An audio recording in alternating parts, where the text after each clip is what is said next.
ഇന്ന് മുതൽ ചെയ്യാൻ പോകുന്നത് ഭാരതീയ സഭാ ചരിത്രം. ഇന്ത്യയിലെ ക്രൈസ്തവ സഭയുടെ ചരിത്രമാണ് ഒരു നട്ഷൽ പോകുന്നത്. സാധാരണ സഭാ ചരിത്രം പഠിപ്പിക്കുമ്പോഴും ഇന്ത്യൻ സഭയുടെ ചരിത്രം വളരെ വളരെ ഷോർട്ടായിട്ട് മാത്രമേ ആളുകൾ പറയാറുള്ളൂ.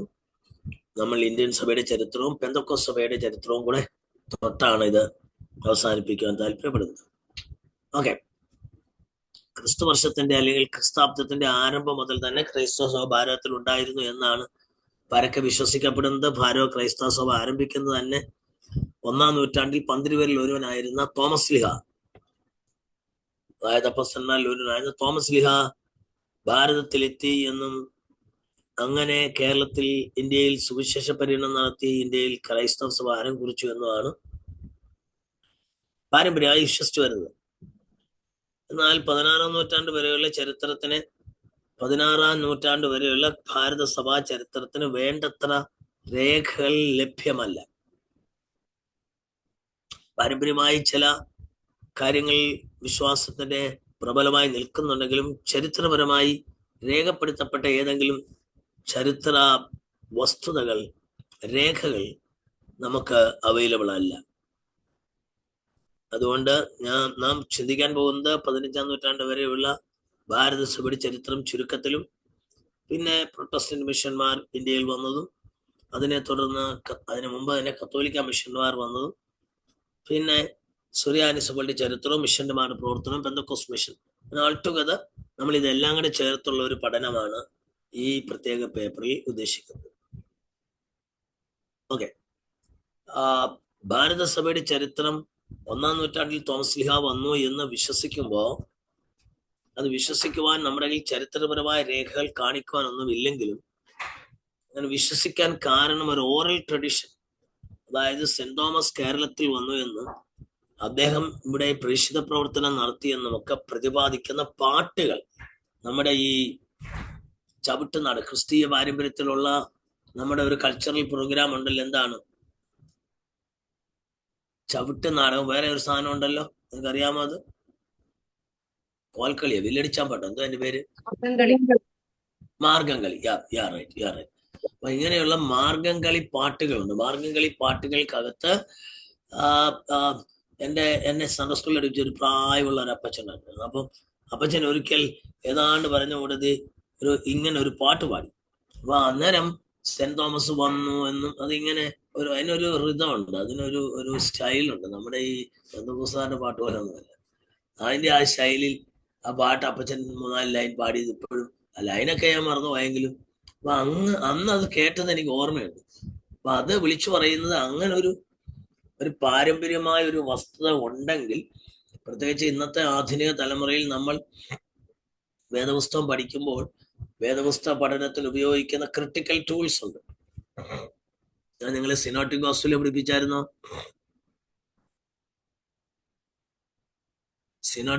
നിങ്ങൾക്ക് സമവീക്ഷണ സുവിശേഷം ആരെങ്കിലും പഠിപ്പിച്ചോ? ഇല്ല സാർ. സമവീക്ഷണ സുവിശേഷം പഠിപ്പിച്ചില്ല അല്ലേ? ഓക്കെ, ഞാൻ സമവീക്ഷണ സുവിശേഷം 2, 3, 4, 5 ഇപ്പൊ എല്ലാം കൂടെ എനിക്ക് വന്ന് 5, 6 അടുത്ത് എല്ലാം കൂടെ ഉണ്ട്. അപ്പൊ അതുകൊണ്ട് എവിടെ എന്തൊക്കെ പഠിപ്പിച്ചെന്ന് എനിക്ക് അറിയത്തില്ല. നിങ്ങൾ സദയം ക്ഷമിക്കുക. സമവീക്ഷണ സുവിശേഷം പഠിപ്പിക്കുമ്പോൾ ഞാന് ഈ എങ്ങനെ പുതിയ നിയമം, പ്രത്യേകിച്ച് മത്തായി, മർക്കോസ്, ലൂക്കോസ് സുവിശേഷങ്ങൾ എങ്ങനെ എഴുതിയെന്നും അത് എഴുതുന്നതിന് ഒരു രേഖാസിദ്ധാന്തം അല്ലെങ്കിൽ സോഴ്സ് തിയറി എന്ന് പറയും. സോഴ്സ് തിയറി, അതായത് ആദ്യ സുവിശേഷകർ എഴുതിയപ്പോൾ അവരെഴുതിയ സുവിശേഷത്തിന് നമ്മൾ അസൈൻമെന്റ്സ് ഒക്കെ എഴുതുന്നത് പോലെ അവർക്ക് അത് എഴുതാൻ സഹായകരമായ മറ്റ് അതിന് റൈറ്റിങ്സ് ഉണ്ടായിരുന്നു. ചെറിയ ലേഖനങ്ങളോ റൈറ്റിങ്സോ അങ്ങനെ ഉണ്ടായിരുന്നതെല്ലാം കൂടെ അവർ കളക്ട് ചെയ്ത് ക്രോഡീകരിച്ച് എഴുതിയതാണ് എന്നൊരു വാദഗതിയാണ് രേഖാസിദ്ധാന്തം. നിങ്ങൾക്ക് മനസ്സിലാവുന്നോ? അല്ലെങ്കിൽ ഇംഗ്ലീഷിൽ അതിന് സോഴ്സ് ക്രിറ്റിസിസം എന്ന് പറയും. രണ്ടാമതൊരു തിയറി ഉണ്ട്, അതിന് ഫോം ക്രിറ്റിസിസം എന്ന് പറയും. എന്താ പറയുന്നത്? Form, FORM. ഫോം ക്രിറ്റിസിസം എന്ന് പറയുന്ന ആ തിയറി പറയുന്നത് ഈ സുവിശേഷങ്ങൾ എഴുതപ്പെടുന്നതിന് മുമ്പ് ഏതെങ്കിലും രേഖകൾ എഴുതപ്പെട്ടതായിട്ടില്ല, മറിച്ച് ഈ ആദ്യമായി സുവിശേഷം എഴുതിയെന്ന് പറയുന്ന മർക്കോസിന്റെ സുവിശേഷമാണെന്നാണല്ലോ വിശ്വസിക്കുന്നത്. അത് ഏതാണ്ട് AD 50-55 കാലയളവിൽ എഴുതി. അങ്ങനെ ഒരു കണക്കാക്കുമ്പോ ഏതാണ്ട് AD 30-ലോ 31-ലോ ഒക്കെ യേശു സ്വർഗാരോഹണം ചെയ്തെന്ന് കൂട്ടിയാൽ യേശുക്രിസ്തുവിന്റെ സ്വർഗാരോഹണ അനന്തരം യേശുവിന്റെ സ്വർഗാരോഹണത്തിന് ശേഷം മേ ബി അറൌണ്ട് 25 ഇയേഴ്സിനകത്ത് ആദ്യത്തെ സുവിശേഷമായ മർക്കോസിന്റെ സുവിശേഷം എഴുതപ്പെട്ടു. അഥവാ മർക്കോസിന്റെ സുവിശേഷം എഴുതുവാൻ കാരണമായത് അപ്പോസ്തലനായ പത്രോസ് പറഞ്ഞു കൊടുത്തതാണ് കേട്ട് മർക്കോസ് എഴുതി എന്ന് വാദിക്കുന്ന ചിലരുണ്ട്. സത്യത്തിൽ മർക്കോസിന്റെ സുവിശേഷം പത്രോസിന്റെ സുവിശേഷമാണെന്ന് വേണം പറഞ്ഞാലും കുഴപ്പമില്ല. കാരണം പത്രോസ് ആണ് ഈ സംഭവങ്ങളൊക്കെ ആരോട് പറഞ്ഞത്? മർക്കോസിനോട് പറഞ്ഞു എന്നും. അങ്ങനെ നമുക്കറിയാം, ഈ പെന്തക്കോസ്ത് നാളിൽ സഭയുടെ ഇനാഗ്രേഷന് ശേഷം പെന്തക്കോസ്ത് നാളിൽ പത്രോസിന്റെ പ്രസംഗവും പിൽക്കാലത്ത് പിന്നെ സ്തേഫാനോസിന്റെ പ്രസംഗവും ഒക്കെ ശ്രദ്ധിച്ചാൽ അവരുടെ പ്രസംഗങ്ങളിൽ പഴയ നിയമ കാര്യങ്ങളൊക്കെ പറഞ്ഞ് കൊണ്ടുവന്നിട്ട് ഒടുവിൽ യേശുവിനെ കുറിച്ച് പറഞ്ഞ് അവസാനിപ്പിക്കുന്ന ഒരു രീതിയാണല്ലോ. യേശുവിനെ കുറിച്ച് പറഞ്ഞ് അവസാനിപ്പിക്കുന്ന സ്തേഫാനോസ് അങ്ങനെ പറയുമ്പോഴാണ് അവര് കല്ലെറിഞ്ഞത്. പത്രോസ് പെന്തക്കോസ്ത് നാളിൽ ഇങ്ങനെ പറഞ്ഞ് അവസാനം നിങ്ങൾ ക്രൂശിച്ചു വന്ന യേശുവിനെ ദൈവം കർത്താവും ക്രിസ്തുവാക്കി വെച്ചിരിക്കുന്നു എന്ന് ഇസ്രായേൽ ഗൃഹം മുഴുവനുമായി അറിഞ്ഞുകൊള്ളട്ടെ എന്ന് പത്രോസ് പ്രസംഗിക്കുമ്പോൾ പത്രോസിന്റെ പ്രസംഗം കേട്ട് കുത്തുകൊണ്ടവർ കല്ലെടുക്കുകയല്ല, കർത്താവിന് ഹൃദയം കൊടുക്കുവാനാണ് തയ്യാറായത്. 3000 പേർ രക്ഷിക്കപ്പെട്ടത്. അപ്പോൾ ഞാൻ പറഞ്ഞത്, യേശുക്രിസ്തുവിനെ കുറിച്ചുള്ള, യേശുക്രിസ്തുവിന്റെ പഠിപ്പിക്കലുകളെ കുറിച്ചുള്ള കാര്യങ്ങൾ, യേശുക്രിസ്തുവിന്റെ ഉപദേശങ്ങള്, യേശുക്രിസ്തു ഉപയോഗിച്ച പാരബിൾസ്, യേശുക്രിസ്തു ഉപയോഗിച്ച ഉപമകൾ, യേശുക്രിസ്തു ഉപയോഗിച്ച അലഗോറിക്കൽ യൂസേജ്, അങ്ങനെ യേശു പറഞ്ഞതും ചെയ്തതുമായ കാര്യങ്ങൾ കഥാരൂപത്തിൽ, എന്താ രൂപത്തിൽ? ചെറിയ ചെറിയ നറേഷൻ പോലെ ഈ പ്രസംഗകർ, കാരണം 1-ാം നൂറ്റാണ്ടിൽ സഭയുടെ ആരംഭം കുറിച്ചതിന് ശേഷം സഭകളിലൊക്കെ പ്രസംഗിക്കുവാൻ ആളുകൾ പഴയ നിയമമാണ് പ്രധാനമായി ഉപയോഗിച്ചത്. ആ പഴയ നിയമത്തിന്റെ പ്രസംഗത്തിന്റെ കൂടെ യേശുവിനെ കുറിച്ചുള്ള ചരിത്രം കൂടെ അവർ പറയും. ആ ചരിത്രം പറയുമ്പോൾ ഈ AD 50-55 കാലങ്ങളിൽ മർക്കോസിന്റെ സുവിശേഷം എഴുതപ്പെടുന്നത് വരെ യേശുവിന്റെ ചരിത്രം, ക്രിസ്തു ചരിത്രം ഒരു പുസ്തകമെന്ന നിലയിൽ വായിക്കാൻ അവർക്കില്ലായിരുന്നു. പുതിയ നിയമ പുസ്തകങ്ങൾ എഴുതപ്പെട്ടിട്ടില്ലല്ലോ. അപ്പൊ അതുകൊണ്ട് പുതിയ നിയമത്തിൽ യേശുവിനെ കുറിച്ചുള്ള ചരിത്രമൊക്കെ പറയുമ്പോൾ അതെല്ലാം ഒരു ഒറാലിറ്റിയുടെ, എന്ന് വെച്ചാൽ വെർബൽ എക്സ്പ്രഷൻ, അതിനൊരു റിട്ടൺ രേഖയില്ല. നേരെ മറിച്ച് ഒരു വെർബൽ ട്രാൻസ്മിഷൻ ആണ്. Transmission from one generation to other. അങ്ങനെ ഓരോരുത്തരിൽ നിന്ന് ആ കഥകൾ കേട്ട്, ഇപ്പൊ ഉദാഹരണം ഞാൻ പറഞ്ഞാൽ, കഥകൾക്ക് ഡിഫറെന്റ് വെർഷൻസ് ഉണ്ടെന്ന് നമുക്ക് കാണാം. ഞാനത് കൃത്യമായിട്ട് നിങ്ങളോട് ഇന്ത്യൻ കോണ്ടസ്റ്റില് ഒരു സംഭവം പറഞ്ഞ് പറയാം. അതായത് നമ്മുടെ വിഷയത്തിൽ നിന്ന് ശകലം മാറി, എന്നാൽ ഇത് പറഞ്ഞെങ്കിലേ നിങ്ങൾക്ക് മനസ്സിലാവത്തുള്ളൂ. അതായത് നിങ്ങൾക്ക് ഈ നമ്മുടെ കേരളത്തിലെ മഹാബലിയുടെ ചരിത്രം അറിയാമല്ലോ. അതായത് വാമനനായി അവതരിച്ചു വന്ന ദേവൻ വിഷ്ണു, മത്സ്യകൂർമ്മ, വരാഹ, നരസിംഹ, രാമോഹ, രാമച്ച, ശ്രീകൃഷ്ണ, കൽകി, ഈ 10 അവതാരങ്ങളിൽ ഒരു അവതാരമാണ് ഏത്? വാമനൻ. മത്സ്യം, കൂർമ്മം, വരാഹം, നരസിംഹ, വാമനൻ 5-ാമത്തെ അവതാരം. അപ്പൊ ഈ 5-ാമത്തെ അവതാരമായ വാമനൻ വിഷ്ണുവിന്റെ അവതാരമാണെന്ന് പറഞ്ഞ്, പക്ഷെ ആ മഹാബലി കഥ വായിക്കുന്ന ആർക്കും വാമനനോട് വാശിയും വൈരാഗ്യവും, മറിച്ച് മഹാബലിയോട് സ്നേഹവും, ആ ഓർമ്മ ഇന്നും ആളുകൾ ആഘോഷിക്കുന്നു. അതൊരു ഐതിഹ്യ കഥയാണ്. എന്നാൽ നിങ്ങൾ ശ്രദ്ധിക്കാമെങ്കിൽ നമ്മൾ ഇവിടെ ഓണാഘോഷം നടത്തുമ്പോൾ വടക്കേ ഇന്ത്യയിലുള്ള ഹിന്ദുക്കൾക്ക് അത് വാമന നവതിയോ വാമന നവമിയോ എന്തോ വാമനനെ അവർ സ്തുതിക്കുന്ന, അതിൽ സന്തോഷിക്കുന്നു. ഇവിടെ നമ്മൾ വാമനനെ ചവിട്ടിയിട്ട് മഹാബലിയാണ് ഓർത്ത് സന്തോഷിക്കുന്നത്. അവിടെ ഞാൻ പറഞ്ഞത് കഥകൾ ഇങ്ങനെയാണ്. ലളിതമായി ഞാൻ പറയാം. അപ്പൊ ഇങ്ങനെ ഇപ്പൊ കേരളത്തിൽ ഹിന്ദുക്കൾ ഉപയോഗിക്കുന്ന ഒരു രാമായണമുണ്ട്. ആ രാമായണം എന്ന് പറയുമ്പോൾ അതിന് വാൽമീകി രാമായണം എന്ന് നമ്മൾ പറയും. എന്താ പറയും? വാൽമീകി രാമായണം. പിന്നെ എഴുത്തച്ഛന്റെ എഴുത്തുകളും ഉണ്ട്. ഓക്കെ, വാൽമീക രാമായണം. ഇതേ രാമായണം കർണാടകത്തിൽ ചെയ്താൽ അവരെന്തോ അതിന്റെ പേര് പറയുന്ന അറിയാമോ? കമ്പരാമായണം എന്ന്. കർണാടകക്കാരെങ്കിലും ഇവിടെ ഉണ്ടോ? കമ്പരാമായണം. അപ്പൊ അവിടെ വേറൊരാളിന്റെ രാമായണ കഥ എഴുതിയത്. അപ്പൊ ഈ രാമായണ കഥകൾക്കകത്തുള്ള പല കഥകളും പല കോണ്ടെക്സ്റ്റിലും ചെറിയ ചെറിയ ഓൾട്ടറേഷൻ ഉണ്ട്. നമുക്ക് മനസ്സിലാവുന്നു? അപ്പൊ യേശുവിന്റെ പ്രവൃത്തികളും യേശുവിന്റെ പ്രസംഗങ്ങളും യേശു പറഞ്ഞ ഉപമകളും ഒക്കെ മർക്കോസ് സുവിശേഷം എഴുതുന്നത് വരെ, മർക്കോസ് സുവിശേഷം,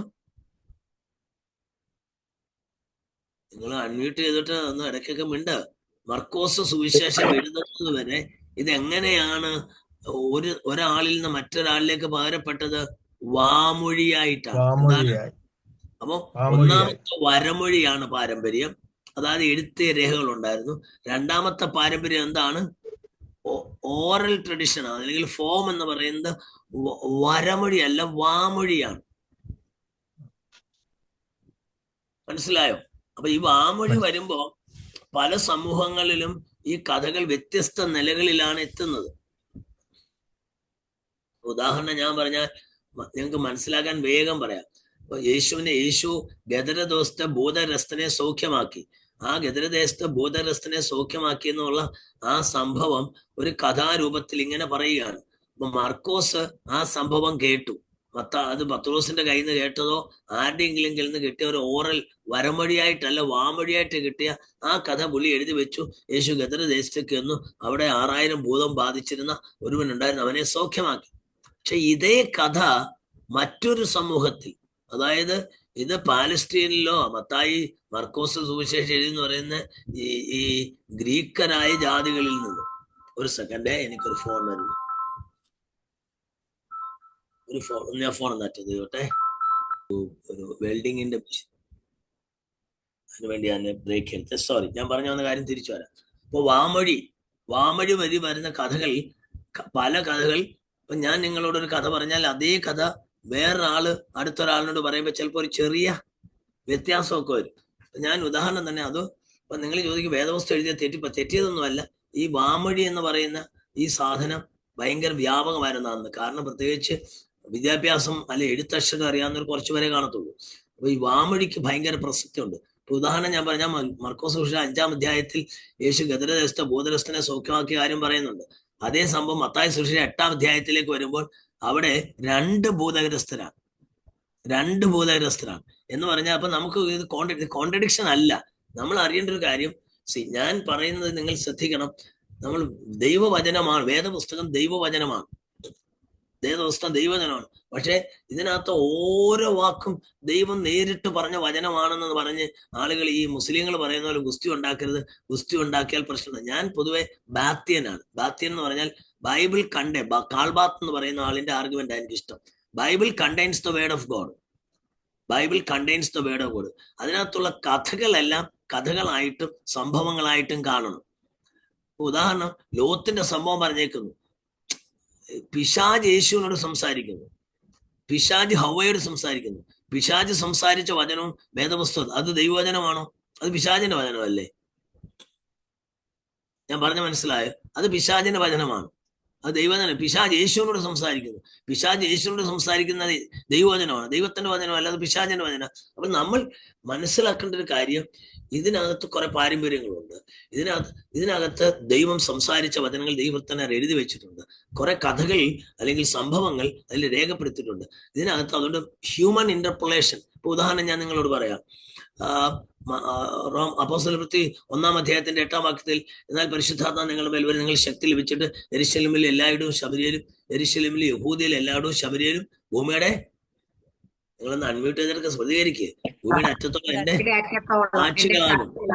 ഭൂമിയുടെ അറ്റത്തോളം എന്റെ സാക്ഷികളാവും എന്ന് പറഞ്ഞാൽ നിങ്ങളൊന്ന് ആലോചിക്കുക. ഇന്നത്തെ കോണ്ടസ്റ്റിൽ ഭൂമിയുടെ അറ്റം എന്ന് പറഞ്ഞാൽ ഏതാ? ഭൂമി ഉരുണ്ടതല്ലേ? നിങ്ങൾ എന്നെ കേൾക്കുന്നുണ്ടോ? ഭൂമി എന്താണ്? CP ജോൺസൺ ബ്രദറെ വല്ല മനസ്സിലാവുന്നു? ഭൂമി ഉരുണ്ടതാണ് സാറേ. അപ്പൊ ഭൂമിയുടെ അറ്റം ഏതാന്ന് പറ. ഒരു ഡെസ്കിൽ ഇരുന്ന് ഞാൻ പഠിക്കും. ഈ ഡെസ്കിന് ഒരു അറ്റമുണ്ട്, അവിടെ നിന്ന് താഴോട്ട് പോകും. ഭൂമിക്ക് അറ്റം എവിടെയാ? വേറെ എന്ന് ഒരു പറഞ്ഞാൽ സൈഡിൽ നിന്ന് എല്ലാ ലോകത്തും പറയണമെന്നുള്ളതാണ് അർത്ഥം. അത് നമ്മൾ ഇന്റർപ്രിട്ടേഷൻ. ഞാൻ പറഞ്ഞത് ആ വാക്കിന്റെ അർത്ഥം അന്നത്തെ വേൾഡ് വ്യൂ എന്ന് പറയുന്നത്, അണ്ടർസ്റ്റാൻഡ് ദിസ്, അന്നത്തെ വേൾഡ് വ്യൂ എന്ന് പറയുന്നത് ഭൂമി പരന്നതാണെന്നാ, ആ സങ്കല്പത്തിലാണ്. അപ്പൊ ഭൂമിയുടെ അറ്റത്തോളം എന്റെ സാക്ഷികളാവുന്ന എഴുത്തുകാർ രേഖപ്പെടുത്തുമ്പോൾ ഭൂമി പരന്ന ആ വേൾഡ് വ്യൂ നമ്മൾ അംഗീകരിക്കണം. ഞാൻ നിങ്ങളെ കാനോനൈസേഷൻ എന്ന് പറഞ്ഞ സാധനം നിങ്ങൾ പഠിച്ചോ? കാനോനീകരണം പഠിച്ചായിരുന്നോ? പഠിച്ചായിരുന്നു. ഞാൻ പുതിയ നിയമത്തിന്റെ ആമുഖം ആരാ, ഇൻട്രഡക്ഷൻ ടു ന്യൂ ടെസ്റ്റ്മെന്റ് ആരാ പഠിപ്പിച്ചത്? ഞാനാണോ പഠിപ്പിച്ചത്? വേറെ ആരെങ്കിലും ആണോ? Introduction to new testament new testament എന്നൊരു പേപ്പർ പഠിച്ചായിരുന്നോ? ആരും വേണ്ടായിരുന്നു. പഠിച്ചിട്ടുണ്ടായിരിക്കും. ഞാൻ ചോദിക്കാം എന്നൊക്കെ എനിക്കറിയത്തില്ല. മിനിസാറിനോട് ഞാൻ സംസാരിച്ചിട്ട് ഇതിപ്പോ ഞാൻ ഇന്ന് എടുക്കാന്ന് പറഞ്ഞ. അപ്പൊ ഞാൻ പറഞ്ഞതിന് കാര്യം ഇത്രയേ ഉള്ളൂ. ഇൻട്രഡക്ഷൻ ടു ന്യൂ ടെസ്റ്റ്മെന്റ് പറയുമ്പോൾ കാനൂനീകരണം എന്ന് പറഞ്ഞൊരു സാധനം പഠിക്കും. കാനൂനീകരണം പഴയ നിയമത്തിൽ 39 പുസ്തകമായിട്ട് നിജപ്പെടുത്തിയത് ആരാ? എന്തോ നിങ്ങൾ എങ്ങനെ? കത്തോലിക്കയുടെ വേദപുസ്തകത്തിൽ 71 പുസ്തകങ്ങളുണ്ട്, നമ്മുടെ വേദപുസ്തകത്തിൽ 66 പുസ്തകമുള്ളൂ. നമ്മൾ അവരോട് വഴക്കുണ്ടാവുമ്പോൾ ഇത്രയേ ഉള്ളൂ, വേദപുസ്തകത്തിൽ 66 പുസ്തകമുള്ളൂ, നിങ്ങൾ കൂട്ടിച്ചേർത്ത എന്ന് നമ്മൾ വാദിക്കുമ്പോൾ നമ്മുടെ കയ്യിലിരിക്കുന്ന 66 പുസ്തകം എങ്ങനെ നമ്മുടെ കൈ കിട്ടിയെന്ന് അന്വേഷിച്ചിട്ടുണ്ടോ? മേത്തമാര് പറയുന്നല്ലോ, മുസ്ലിങ്ങൾ പറയുന്ന പോലെ അവർ പറയുന്ന എന്താ ഉമ്മൽ കിതാബ് എന്ന് പറഞ്ഞാൽ സ്വർഗത്തിൽ ഇങ്ങോട്ട് കെട്ടി ഇറക്കി കൊടുത്ത കിതാബെന്ന്. ആ കിതാബിനകത്ത് മൊത്തം കള്ളത്തരവും പൊള്ളത്തരവും തോന്നിവാസം എഴുതി വെച്ച്. എന്നാലും അവർ പറയുന്ന ഇംഗ്ലീഷ്, നമ്മൾ പറയുന്ന വേദപുസ്തകം ഇത് സ്വർഗത്തിൽ നേരെ കെട്ടി ഇറക്കി തന്നതാണോ? അല്ല, ഇത് മനുഷ്യർ പരിശുദ്ധാത്മ നിയോഗം പ്രാപിച്ചെഴുതിയതാണ്. ഈ ഡിക്റ്റേഷൻ തിയറി, അതുപോലെ തന്നെ നമ്മുടെ ബലഹീനതകളും പരിമിതികളും ഉൾക്കൊണ്ടുകൊണ്ട് ആ മനുഷ്യരിലൂടെ ദൈവം വെളിപ്പെടുത്തി കൊടുത്ത വസ്തുതകളാണ് എഴുതിയത്. അപ്പൊ അതിനകത്ത് മാനുഷ്യമായ പരിമിതികൾ ഉണ്ട്. നമ്മൾ കൃത്യമായി ദൈവം and thus says the lord, യഹോവയായ കർത്താവ് ഇപ്രകാരം അരുളി ചെയ്യുന്നു. അത് കംപ്ലീറ്റ്ലി ദൈവവചനമാണ്. എന്നാൽ നോഹയുടെ കഥ എഴുതി വെച്ചിരിക്കുന്നു, ലോത്തിന്റെ കഥ എഴുതി വെച്ചിരിക്കുന്നു, അതല്ലെങ്കിൽ യഹൂദയുടെ കഥ എഴുതി വെച്ചിരിക്കുന്നു, യാക്കോബിന്റെ പുത്രനായ യഹൂദയുടെ കഥ എഴുതി വെച്ചിരിക്കുന്നു. അപ്പൊ അങ്ങനെയുള്ള ഈ പെർവേർട്ട് അല്ലെങ്കിൽ പൊളിഞ്ഞ കഥകളും തകർന്നു പോയ ജീവചരിത്രം ഇത് വെച്ചോണ്ട് മേത്തമാരൊരിക്കൽ പറയാറുണ്ട്, നിങ്ങളുടെ വേദപുസ്തകത്തിനകത്ത് ലോത്ത് ഒരു പ്രവാചകനാണല്ലോ. അവരുടെ പുസ്തകത്തിനകത്ത് അവൻ തെറ്റിദ്ധരിച്ചിട്ട് മുഹമ്മദ് തെറ്റിദ്ധരിച്ച് ലോത്തെന്ന് കേട്ടൊരു കഥ കേട്ടപ്പോ അയാളും പ്രവാചകനാണെന്ന് പറഞ്ഞ് അയാളെ ഇങ്ങടെ ഖുറാനകത്ത് പ്രവാചകൻ അങ്ങ് കുത്തിക്കയറ്റി. എന്നിട്ട് അവര് പറയാ ലോത്തിന്റെ ചരിത്രം നിങ്ങളുടെ പുസ്തകത്തിലുണ്ടല്ലോ, വഷളായ ചരിത്രമല്ലയോ, അയാൾ നിങ്ങളുടെ പുസ്തകത്തിൽ പ്രവാചകനല്ലയോ എന്ന്. എന്താ പറഞ്ഞേ? ഞാൻ പറഞ്ഞത് ആളുകളുടെ ധാരണ എങ്ങനെയാണ്. നമ്മൾ ഈ വേദപുസ്തകത്തെ കുറിച്ച് കൃത്യമായൊരു പഠനം നടത്തി മനസ്സിലാക്കണം. അതിന്റെ അർത്ഥം വേദപുസ്തകം നിഷേധിക്കണം എന്നല്ല. ഈ പുസ്തകം നമ്മുടെ കൈ കിട്ടിയതിന് പിന്നിൽ ദൈവത്തിന്റെ ഒരു ഭയങ്കര പ്രവൃത്തിയുണ്ട്, പരിശുദ്ധാത്മാവിന് അതിന്റെ പിന്നിൽ പ്രവൃത്തിയുണ്ട്. ഇതും 66 പുസ്തകമാക്കി നമ്മുടെ കയ്യിൽ തന്നതും ദൈവത്തിന്റെ ഒരു വലിയ പ്രവൃത്തിയാ. ഇത് 66 പുസ്തകങ്ങൾ 66 സ്ഥലത്തിരുന്ന് എത്രയോ പേര് എഴുതി. ഇതല്ലാണ്ട് ക്രോഡീകരിച്ചില്ലേ? എത്ര നൂറ്റാണ്ട് കൊണ്ട് എഴുതിയതാ. മോശ എഴുതി കഴിഞ്ഞിട്ട് യോഹന്നാൻ അപ്പോസ്തലൻ എഴുതുമ്പം ഏതാണ്ട് 1500 വർഷം കഴിഞ്ഞാ എഴുതുന്നത്, 1400. ഇതെല്ലാം കൂടെ ഒന്നിച്ച് കുത്തിക്കെട്ടി നമ്മുടെ കൈ വന്നത്. ഇതിനകത്തൊരു ദൈവപ്രവൃത്തി ഇല്ലേ? ഉണ്ട്. അപ്പൊ ആ കാര്യം മനസ്സിലാക്കിക്കൊണ്ട് ഇത് ദൈവികമായി വെളിപ്പെട്ട വസ്തുതകളാണ്, ദൈവവചന സത്യങ്ങളാണ്. എന്നാൽ അതിനകത്ത് പറയുന്ന നറേഷൻസും സ്റ്റോറീസും ഒക്കെ മാനുഷ്യമായ അതിന്റെ ഡെറിവേറ്റീവ്സ്, അതിന്റെ വിവിധ തരങ്ങളിലുള്ള കഥകൾ ഉണ്ടാകാം. അതുകൊണ്ട് ഗദരയസ്ത് ഒരു ഭൂതസ്ഥനായിരുന്നു, 2 ഭൂതസ്ഥനാവുകൊണ്ട് നിങ്ങളുടെ പുസ്തകത്തെ തെറ്റാന്നല്ല അതിന്റെ അർത്ഥം. ഈ ഓറൽ ട്രഡിഷൻ നമ്മൾ അംഗീകരിക്കണം. നിങ്ങളുടെ എല്ലാം വിശ്വാസം പോയോ? ഇല്ല. നിങ്ങൾ വിഷമിക്കൊന്നും വേണ്ട. നിങ്ങളെക്കാൾ കൂടുതൽ അന്യഭാഷ പറയുന്ന ആളും ഭൂതയാന്തി വിശ്രമിച്ച് ചെയ്യുന്ന ആളും പ്രസംഗിക്കുന്ന ആളുമാണ് ഞാൻ. 17ാമത്തെ വയസ്സ് മുതൽ പ്രസംഗിക്കുന്നു. കഴിഞ്ഞ 40 വർഷമായിട്ട്, 45 വർഷമായിട്ട് ഞാൻ പ്രസംഗിക്കുന്നുണ്ട്. 18ാമത്തെ വയസ്സ് മുതൽ പ്രസംഗിക്കുന്ന എനിക്ക് ഓർമ്മയുണ്ട്. 45 വർഷമായിട്ട് പ്രസംഗിക്കുന്നു. ഇന്ന് ഈ വചനം പ്രസംഗിച്ച് ജീവിക്കുന്ന ആളാണ് ഞാൻ. ജീവിക്കാൻ വേണ്ടി പ്രസംഗിക്കൊന്നുമല്ല, പ്രസംഗിച്ച് ജീവിക്കുന്നു. ജീവിക്കാൻ വേണ്ടി പ്രസംഗിക്കാൻ തെറ്റിദ്ധരിക്കുകയും ചെയ്യരുത്. ഈ വചനം സത്യമാണ്. ഈ വചനത്തുള്ള ആത്മീയ സത്യങ്ങൾ, ഇതിനപ്പുറം വേറെ ഒന്നില്ല. ഇതാണ് സത്യമെന്ന് 100% വിശ്വസിച്ചുകൊണ്ട് ഇതിനകത്തുള്ള മാനുഷിക ഇടപെടലുകൾ നമ്മൾ തിരിച്ചറിയണം. മുസ്ലിങ്ങളെ പോലെ സ്വർഗത്തിൽ നിന്ന് കെട്ടിയിറക്കിയാന്നൊന്നും പറയരുത്. ഓക്കെ. അപ്പൊ എന്നതുപോലെ ഈ ഇന്ത്യയിലെ ക്രൈസ്തവ സഭയുടെ ചരിത്രത്തിനും ഒരു ഓറൽ, ഒരു വാമൊഴിയുണ്ട്. അതുകൊണ്ട് സെന്റ് തോമസ് കേരളത്തിൽ വന്നു, ഞാനത് വിശ്വസിക്കുന്ന ആളാ. സത്യത്തിൽ സെന്റ് തോമസ് വന്നു എന്നുള്ള, നമ്മൾ ചരിത്രത്തിനകത്ത് വരുന്ന സെന്റ് തോമസ് വന്നു എന്നുള്ള ചരിത്രപരമായ രേഖകൾ ഉണ്ടായിരുന്നു.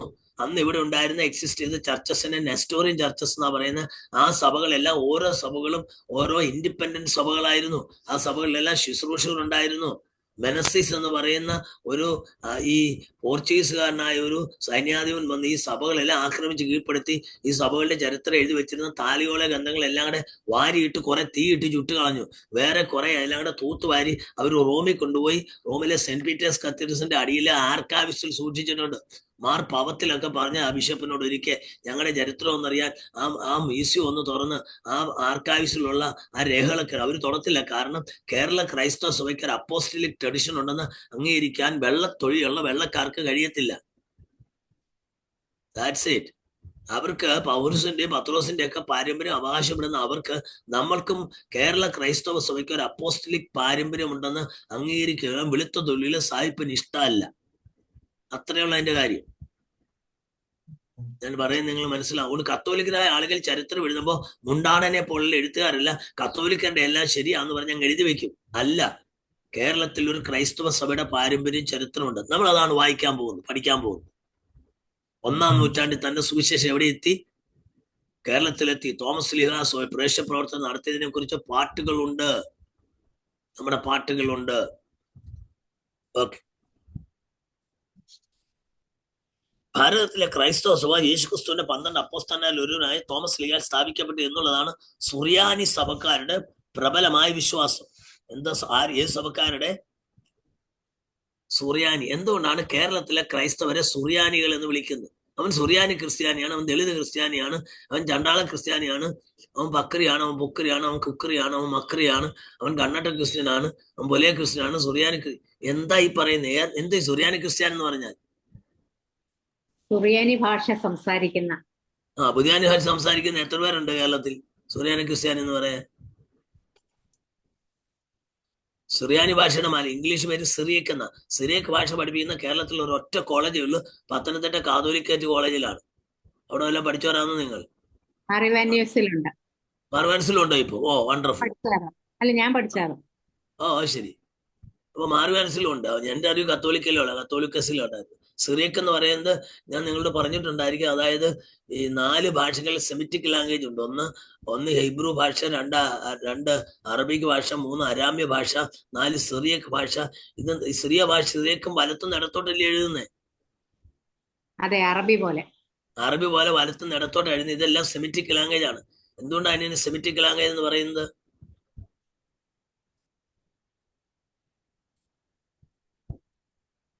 വേഗം ചലിച്ചാട്ടെ. എന്തുകൊണ്ടാണ്? എന്തോ സാമ്യമുള്ളത് കൊണ്ട്.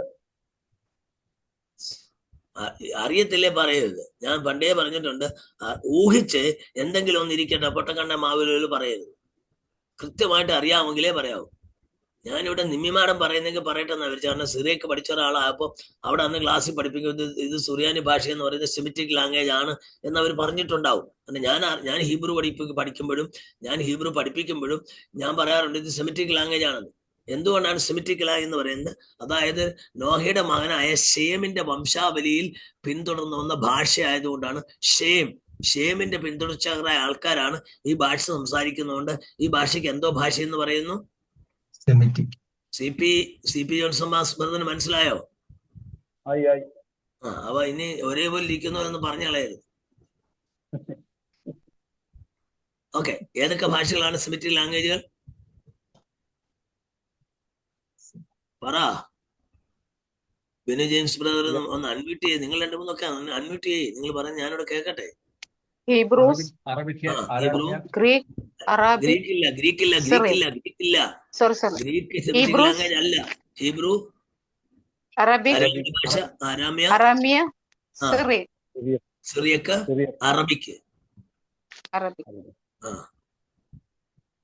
ഈ സിറിയക്ക് ഭാഷയിൽ വവ്വലിന് അക്ഷരം ഉണ്ടോ? A E I O U എന്നുള്ളതിന് അക്ഷരങ്ങളുണ്ടോ? ഉണ്ടെന്നില്ല. ഇല്ല. 32 അക്ഷരങ്ങളുണ്ട്. ഉണ്ടോ? സിറിയക്ക് ഭാഷയിൽ അക്ഷരങ്ങളുണ്ടോ? എ ഇ ഐ ഒ എന്ന് പറയുന്ന വവ്വൽസിന് തുല്യമായ അക്ഷരങ്ങളുണ്ടോ? ശബ്ദമേ ഉള്ളോ? ഇല്ല, അക്ഷരങ്ങൾ മാത്രം. ഞാൻ പറയുന്ന അക്ഷരം എന്ന് പറഞ്ഞാൽ കൺസോണൻസിന്റെ കാര്യമല്ല. കാരണം സെമിറ്റിക് ലാംഗ്വേജിൽ എനിക്ക് അറിയാമേത്തോണ്ട് അത് ചോദിക്കുന്നത്. സെമിറ്റിക് ലാംഗ്വേജിൽ അറബി എനിക്കറിയത്തില്ല. എബ്രായ ഭാഷയിൽ അക്ഷരങ്ങളില്ല. ഇതിന് വവ്വൽസിന് ശബ്ദമേ ഉള്ളൂ. നമ്മളിപ്പോ ആ എന്ന് എഴുതുന്നതിന് വള്ളി ഇടുന്ന പോലെ, ഈ എഴുതുന്നതിന് പുള്ളി ഇടുന്ന പോലെ, എഴുതുന്നതിന് പുള്ളി ഇടുന്ന പോലെ, ഇങ്ങനെ എബ്രായ ഭാഷയിൽ നമ്മൾ ആ എന്നുള്ളതിന് അക്ഷരം ഉള്ളതുപോലെ എബ്രായ ഭാഷയിൽ ആ എന്നുള്ളതിന് അക്ഷരമില്ല, ഈ എന്നുള്ളതിന് അക്ഷരമില്ല, എന്നുള്ളതിന് അക്ഷരമില്ല. നിങ്ങൾ എന്റെ കൂടെ എ എന്നുള്ളതിന് അക്ഷരമില്ല, ഐ എന്നുള്ളതിന് അക്ഷരമില്ല, ഓ എന്നുള്ളതിന് അക്ഷരമില്ല, എഴുതാൻ അക്ഷരമില്ല, ശബ്ദമുണ്ട്. അതെല്ലാം നമ്മൾ പിന്നീട് പുള്ളി ഉണ്ടാക്കും. മലയാളത്തിൽ ഈ എന്നുള്ളതിന് ഒരു പുള്ളി, ഈ എന്നുള്ളതിന് ചുറ്റിക്കെട്ടി പുള്ളി, എന്നുള്ളതിന് ചെറിയ ചുനുപ്പ്, എന്നുള്ളതിന് ചുറ്റിക്കെട്ടി ചുനുപ്പ്. പറഞ്ഞ മനസ്സിലായോ? അങ്ങനെയുള്ള ഈ പുള്ളികളെ ഉള്ളൂ. എബ്രായ ഭാഷയിൽ എന്തേ ഉള്ളൂ? അത് പിന്നീട് ഉണ്ടാക്കിയതാ. AD 4-ാം നൂറ്റാണ്ടിൽ ഉണ്ടാക്കിയതാ പുള്ളി. അതുവരെ പുള്ളി ഇല്ലായിരുന്നു. കാരണം ഈ ഭാഷ ഒറാലിറ്റിയുടെ കാലത്തുണ്ടായ, വാമൊഴിയുടെ കാലത്തുണ്ടായ ഒരു ഭാഷയാ. വാമൊഴിയുടെ കാലത്തുണ്ടായ ഭാഷയായതുകൊണ്ട് ആളുകൾ കുറച്ചു പേരേ ഉള്ളൂ. അടുത്ത് നിൽക്കുന്ന ആളുകളുടെ സമൂഹത്തോട് പറയുക, ദൂരെ ഒന്നുമില്ല, എഴുത്തക്ഷരം ഒന്നും വന്നിട്ടില്ല. പക്ഷെ എഴുത്തിന്റെ കാലം വന്നപ്പോഴാണ് വള്ളിയുടെയും പുള്ളിയുടെയും ആവശ്യം വന്നത്. ഇപ്പൊ ഞാൻ നിങ്ങളോട് പറയാണ്, ബാഗ് എന്ന് പറയാണ്, BAG. പക്ഷെ ഞാൻ എഴുതി തരുവാണെങ്കിൽ ബിയും ജിയും എഴുതി തരാൻ പറ്റത്തുള്ളൂ, A ഇല്ല എഴുതാൻ. ശബ്ദം ഉണ്ടെങ്കിൽ Aക്ക് എന്തില്ല? പിക്ടോറിയൽ പ്രസന്റേഷൻ ഇല്ല. നിങ്ങൾക്ക് വല്ല മനസ്സിലാവോ എന്തോ? ഞാൻ ബാഗ് എന്ന് പറഞ്ഞാൽ നിങ്ങൾക്ക് കേട്ടാ മനസ്സിലാവും ബാഗാന്ന്. ഞാൻ പക്ഷെ നിങ്ങൾക്ക് എഴുതി തരണമെങ്കിൽ, എബ്രായ ഭാഷ എഴുതി തരുവാണെങ്കിൽ എനിക്ക് അതിനകത്ത് ബേത്തും ഗിമലും മാത്രമേ തരാനൊക്കത്തുള്ളൂ. ബേത്ത് ആൻഡ് ഗിമൽ, A ഇല്ല. അപ്പൊ ഞാൻ ബിയും ജിയും കൂടെ എഴുതി തന്നാൽ നിങ്ങൾ എന്തോ വായിക്കും? ബാഗ് എന്ന് വായിക്കുവോ? ബെഗ് എന്ന് വായിക്കും. കേൾക്കുന്ന ബെഗ് എന്ന് വായിക്കാം, ബിഗ് എന്ന് വായിക്കാം, ബോഗ് എന്ന് വായിക്കാം, ബഗ് എന്ന് വായിക്കാം, ബാഗ് എന്ന് വായിക്കാം. അപ്പൊ എഴുതുമ്പോ പ്രശ്നമാകത്തില്ലേ? അറബി ഭാഷയിൽ ഈ പ്രശ്നമുണ്ട്. അറബി ഭാഷയ്ക്ക് ഇല്ല വവ്വൽ. ഈ വവ്വലിന് ശബ്ദമേ ഉള്ളൂ. അതുകൊണ്ടാണ് ഇവർ അറബി പഠിപ്പിക്കാൻ കുഞ്ഞുങ്ങളെ കൊച്ചുനാളിലെ ഓതാൻ പഠിപ്പിക്കാൻ മദ്രസയിൽ കൊണ്ടുവിടുന്നത്. വെച്ചാൽ വായിച്ചു പഠിച്ചവൻ എങ്ങനെ വായിക്കണം, ആ സ്വരം അതുപോലെ വായിക്കാൻ വേണ്ടി പിള്ളേരെ പഠിപ്പിക്കുക. അർത്ഥമൊന്നും അല്ല അവര് പഠിപ്പിക്കുന്നത്. ഓതാൻ പഠിപ്പിക്കുക എന്ന് പറയുന്നത്, ഖുറാൻ ഓതാൻ പഠിപ്പിക്കുക എന്ന് പറഞ്ഞാൽ ഖുറാൻ എങ്ങനെ വായിക്കണം. ഇപ്പൊ ബിയും ജിയും എഴുതിയിട്ടുണ്ട്, ഇടയ്ക്കുള്ള A എഴുതിയിട്ടില്ല. അപ്പൊ ഇത് കുഞ്ഞെ ബാഗ് എന്ന് വായിക്കണം, ഇത് ബിഗ് എന്ന് വായിക്കണം. അങ്ങനെ വായിക്കാൻ പഠിപ്പിക്കുകയാണ്. അങ്ങനെ അതുകൊണ്ടാണ് ഖുറാൻ കാണാതെ പഠിക്കുന്നത്. വേദപുസ്തകം അങ്ങനെ കാണാൻ പഠിക്കത്തില്ല. ഖുറാന്റെ വാക്കുകൾ കാണാൻ പഠിക്കുന്നത് കൊണ്ട് അവരെ വായിക്കാൻ പഠിപ്പിക്കുകയാണ്. 5-6 ആവർത്തി വായിച്ച് അതിന്റെ സ്വരം അവർക്കറിയാം. വല്ല മനസ്സിലായില്ലെങ്കിൽ പോട്ടെ, ഞാൻ ഇനി തിരിച്ചു വരിക. അപ്പൊ അങ്ങനെ ഒരു ഓറൽ ട്രഡീഷന്റെ കാലം ഉണ്ടായിരുന്നു. അങ്ങനെ ഈ ഓറൽ ട്രഡീഷന്റെ കാലത്ത് ഇങ്ങനെയുള്ള കഥകളായിട്ടും കവിതയായിട്ടും നമ്മൾ എന്ത് ചെയ്തിട്ടുണ്ട്? ഇത് ഇങ്ങനെ. അതുകൊണ്ട് അപ്പോസ്തലിക് പാരമ്പര്യം നമുക്കുണ്ട് എന്ന് ഞാൻ വിശ്വസിക്കുന്നു. സുറിയാനി ഭാഷ സിറിയക് ഭാഷയാണ്. എന്താ സുറിയാനി ക്രിസ്ത്യാനി അത് പറഞ്ഞാൽ കയറി. സുറിയാനി ക്രിസ്ത്യാനി എന്ന് പറയാൻ കാരണം 2-3 കാര്യങ്ങളാണ്. ഒന്ന്, നമ്മൾ പൊതുവെ, നിങ്ങൾ പ്രധാനമായി ശ്രദ്ധിക്കണമേ, കേരള ക്രൈസ്തവ സഭ പുരാതനമായി ഈസ്റ്റേൺ ക്രൈസ്തവ സഭയായിട്ടാണ് ബന്ധം.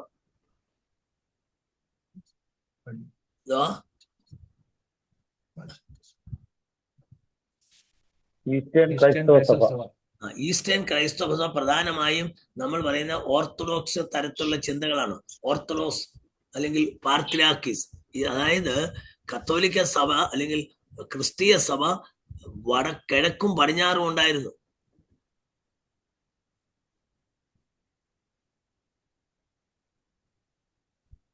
പശ്ചിമദേശത്തുള്ള സഭയ്ക്ക് വെസ്റ്റേൺ ചർച്ച് എന്നും പൂർവ്വദേശത്തുള്ള സഭയ്ക്ക് ഈസ്റ്റേൺ ചർച്ച് എന്നോ പറഞ്ഞിരുന്നത്. പശ്ചിമദേശത്തുള്ള അല്ലെങ്കിൽ പടിഞ്ഞാറുള്ള സഭയുടെ ആസ്ഥാനം എന്ന് പറയുന്നത് ഏതായിരുന്നു?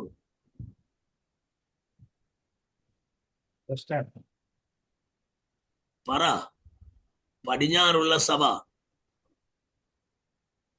വെസ്റ്റേൺ സഭ, വെസ്റ്റേൺ ക്രിസ്ത്യാനിറ്റി. പറ. നിങ്ങൾ ഇത്രയൊക്കെ ഹിസ്റ്ററി ഒക്കെ പഠിച്ചു കാണത്തില്ലേ? Western Christianity or eastern. അതിന്റെ ഹെഡ് ഓഫീസ് എവിടെയാ?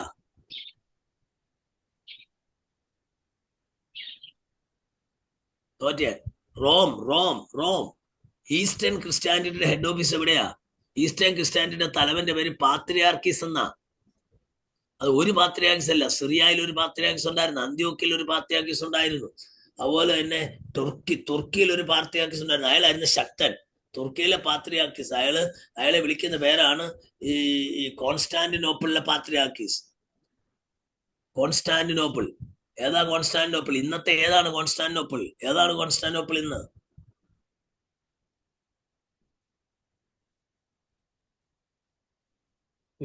കർത്താവെ തോറ്റ്. ഞാൻ BA MA ഒക്കെ പൊളിറ്റിക്സ് ഹിസ്റ്ററിയും പഠിച്ച ആളാണ്. ഇതെല്ലാം എന്റെ തലയിൽ കയറും. ഈ ബൈബിൾ ഗ്രീക്കിനേക്കാളും ഹീബ്രുവിനേക്കാളും ന്യൂ ടെസ്റ്റ്മെന്റിനേക്കാളും എന്റെ തലയിരിക്കുന്ന സാധനമല്ല ഇതാ ഹിസ്റ്ററിയാണ്. ഞാൻ ഹിസ്റ്ററി പഠിച്ച ആളാണ്. എല്ലാം എന്റെ തലയിലുണ്ട്. ഇത് പുസ്തകത്തിലുള്ള കാര്യമല്ല ഞാൻ പറയുന്നത്. നമ്മൾ ഈസ്റ്റേൺ ക്രിസ്ത്യാനിറ്റിയുടെ പാരമ്പര്യമാണ്, പാത്രിയാർക്കീസ് പാരമ്പര്യമാണ് നമ്മൾ ഇതിനകത്ത് പറയുന്നുണ്ട്. അപ്പോൾ കോൺസ്റ്റാന്റിനോപ്പിൾ എന്ന് പറയുന്നത് ഇന്നത്തെ ഇസ്താംബൂൾ ആണ്. തുർക്കി. ഇപ്പൊ തുർക്കിയിലെ ബിഷപ്പിനെ വിളിക്കുന്ന പേരാണ് അവിടുത്തെ പാത്രിയാർക്കീസ്, സിറിയയിലെ പാത്രിയാർക്കീസ്, ഈജിപ്തിലെ പാത്രിയാർക്കീസ്, അന്ത്യോക്യൻ പാത്രിയാർക്കീസ്. ഇങ്ങനെ ഇവരെല്ലാരും ഇന്ന് അന്ത്യോക്യൻ പാത്രിയാർക്കീസ് എന്നറിയപ്പെടുന്നെങ്കിൽ അന്ന് ശക്തൻ കോൺസ്റ്റാന്റിനോപ്പിളിലെ പാത്രിയാർക്കീസ് ആയിരുന്നു. അപ്പൊ പടിഞ്ഞാറ് റോമിൽ പാപ്പായും അല്ലെങ്കിൽ പോപ്പും, കിഴക്ക് ഈ ഇസ്താംബൂൾ എന്ന് പറയുന്ന കോൺസ്റ്റാന്റിനോപ്പിളിൽ പാത്രിയാർക്കീസുമായിരുന്നു സഭകളുടെ നേതൃത്വം വഹിച്ചത്. ഈസ്റ്റേൺ ക്രിസ്ത്യാനിറ്റി പൊതുവെ പാരമ്പര്യമായി സുറിയാനിയായിരുന്നു ഭാഷ. ആരാധനക്രമം സുറിയാനി ഭാഷയിലായിരുന്നു. മനസ്സിലായോ? അതുകൊണ്ട് ഈ സുറിയാനി ഭാഷയിൽ ആരാധനക്രമം ഉണ്ടായതുകൊണ്ടാണ് കേരളത്തിലെ ക്രൈസ്തവരെ എന്താ വിളിക്കുന്നത്? സുറിയാനി ക്രിസ്ത്യാനികൾ എന്ന് വിളിക്കുന്നത്. മറ്റൊരു പാരമ്പര്യമുണ്ട്, സിറിയയിൽ നിന്നുള്ളൊരു കുടിയേറ്റം കൂടെ, സിറിയയിൽ നിന്നുള്ള കുറെ കുടിയേറിയവർ കൂടെ ഇവിടെ വന്നിട്ടുണ്ട് എന്ന് പറയുന്നവരുണ്ട്. അങ്ങനെ ഈ രണ്ട് കാരണങ്ങൾ കൊണ്ടാണ് കേരളത്തിലെ സഭയെ സുറിയാനി ക്രിസ്ത്യാനികൾ എന്ന് വിളിക്കുന്നത്.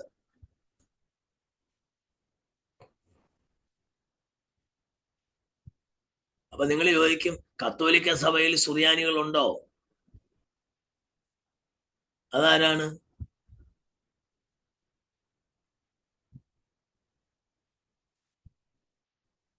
Malankara Syrian Catholics. അതാ എന്റെ വായിന്നത് കേൾക്കാനാ ഞാൻ ഇങ്ങനെ നോക്കിയിരുന്നു, ആരെങ്കിലും ഒന്ന് പറയുമെന്നല്ലേ. മലങ്കര സിറിയൻ കത്തോലിക്ക അതാരാണ്? അവർക്ക് എങ്ങനെ സിറിയൻ വന്നേ? അവര് സിറിയക്കാരല്ലല്ലോ, ഒരു സുറിയാനി അല്ലല്ലോ, അവര് പോപ്പിന്റെ ആളുകളല്ലേ. അപ്പൊ അതെ, അപ്പൊ നമ്മൾ ചരിത്രത്തിൽ വരുന്നുണ്ട്, ഞങ്ങൾക്ക് അറിയാമല്ലോ. Thank you.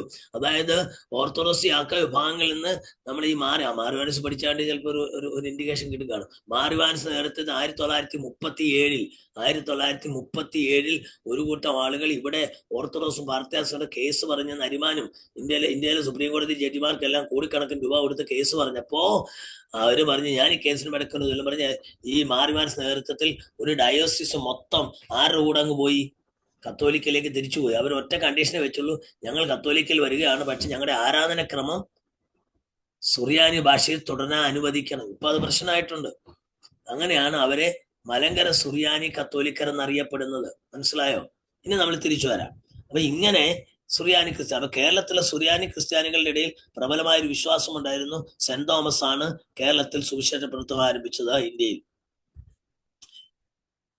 എന്നാലും പണ്ഡിതന്മാരുടെ ഇടയിൽ ഏക അഭിപ്രായമില്ല. തോമസ് അപ്പോസ്തലന്റെ അപ്പോസ്തലിയത്വത്തെ തെളിയിക്കുന്നുള്ള പോലെ തന്നെ നിഷേധിക്കുന്നതിന് തെളിവുണ്ടെന്ന് കൂട്ടർ വാദിക്കുന്നു. ആദ്യത്തെ 3 നൂറ്റാണ്ടുകളിലുള്ള ചരിത്ര രേഖകളെങ്ങും തന്നെ വ്യക്തമായി സൂചിപ്പിക്കുന്ന രേഖകളൊന്നുമില്ല. അതായത് 1-ാം നൂറ്റാണ്ടിൽ, 2-ാം നൂറ്റാണ്ട്, 3-ാം നൂറ്റാണ്ടിൽ ഈ തരത്തിലുള്ള 3 നൂറ്റാണ്ടുകളിലുള്ള രേഖകളിൽ ഒന്നും തന്നെ സെന്റ് തോമസ് കേരളത്തിൽ വന്നെന്ന്, ഇന്ത്യയിൽ വന്നെന്ന് എഴുതപ്പെട്ട രേഖകളില്ല.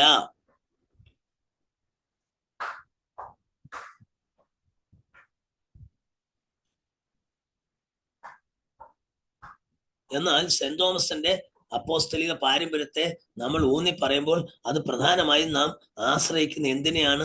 പാരമ്പര്യത്തെയാണ്. സെന്റ് തോമസ് പാരമ്പര്യം. ഇതൊരു ഇൻട്രഡക്ഷനെ ആയാലോ, നിങ്ങൾക്ക് ഇത്രയൊക്കെ ഒന്ന് മനസ്സിലായോ?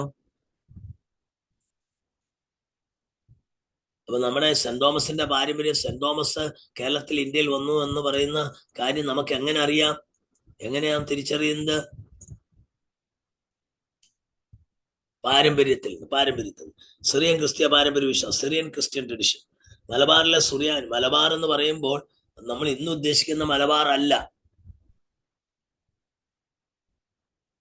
മലങ്കര എന്ന് പറയുന്ന സ്ഥലം അറിയാം. മലങ്കര എന്ന് പറഞ്ഞാൽ എന്തുവാ? മലയാളക്കരയോ? മലയാളക്കര മാലിയക്കരയായി, മാലിയക്കര മലങ്കരയായി എന്നൊക്കെ, അല്ലെങ്കിൽ മാലിയക്കര മലങ്കരയായി എന്ന് പറയാം. ഈ മലബാർ ക്രിസ്ത്യൻസ് എന്ന് പറയുന്നത്, അതായത് ഈ കേരളത്തിന്റെ പടിഞ്ഞാറേ തീരത്ത് കാസർഗോഡ് മുതൽ ഇങ്ങേ അറ്റം വരെയുള്ള, അല്ലെങ്കിൽ ഗോവ മുതൽ ഇങ്ങേ അറ്റം വരെയുള്ള ക്രിസ്ത്യാനികളെ വേണമെങ്കിൽ എന്താ വിളിക്കാം? മലബാറി ക്രിസ്ത്യൻസ് എന്ന് വിളിക്കാം. അല്ലെങ്കിൽ കണ്ണൂർ മുതൽ ഇങ്ങോട്ടുള്ള ക്രിസ്ത്യാനികളെ മലബാറി ക്രിസ്ത്യൻസ് എന്ന് വിളിക്കാം. അപ്പൊ മലബാറിലെ സുറിയാനി ക്രിസ്ത്യാനികളുടെ പാരമ്പര്യം അനുസരിച്ച് സെന്റ് തോമസ് അപ്പോസ്തലൻ ആഫ്രിക്കയുടെ വടക്കിഴക്കൻ ദ്വീപായ സൈക്കോട്ര സന്ദർശന ശേഷമായി ഏതാണ്ട് ക്രിസ്തു വർഷം 52 കൊച്ചിക്ക് വടക്കുള്ള കൊടുങ്ങല്ലൂരിലെത്തി. അവിടെയുള്ള യഹൂദ കോളനികളിലും പരിസര പ്രദേശങ്ങളും സുവിശേഷം അറിയിക്കുകയും ചിലർ ക്രൈസ്തവരാകുകയും ചെയ്തു. വീണ്ടും തെക്കോട്ട് യാത്ര ചെയ്ത് തോമസ് അപ്പോസ്തലൻ മാലിയങ്കര, പാലയൂർ, പാതൂർ, ഗോഗമംഗലം, നിരണം, നമ്മൾ കേട്ടിട്ടില്ലേ ഈ നിരണം, പാലയൂർ, എന്താ മംഗലം, കൊല്ലം, മലങ്കരയും, ഏഴര പള്ളികളെ, അങ്ങനെ പാട്ട് കേട്ടിട്ടില്ലയോ? ഏഴരപ്പള്ളി. എന്ത് ഏഴരപ്പള്ളി എന്ന് പറഞ്ഞാൽ അറിയാവോ? തോമസ് ലീഗ സ്ഥാപിച്ച 7 പള്ളിയും 7 പള്ളികളും പിന്നെ ഒരു അരപ്പള്ളിയാണ് തോമസ് ലീഗ സ്ഥാപിച്ചെന്ന് പാരമ്പര്യമായി വിശ്വസിക്കുന്ന പള്ളികളാണ്. അപ്പൊ അദ്ദേഹം പ്രവർത്തിച്ച സ്ഥലം മലങ്കര, പാലയൂർ, പാതൂർ, ഗോഗമംഗലം, നിരണമൊക്കെ ഭയങ്കര പ്രസക്തമാണ്. ചായൽ, കൊല്ലം എന്നീ 7 പള്ളികൾ സ്ഥാപിക്കുകയും ശങ്കരപുരി, 4 ബ്രാഹ്മണ കുടുംബങ്ങളെ ക്രിസ്ത്യാനിയാക്കി എന്നാണ് പാരമ്പര്യം.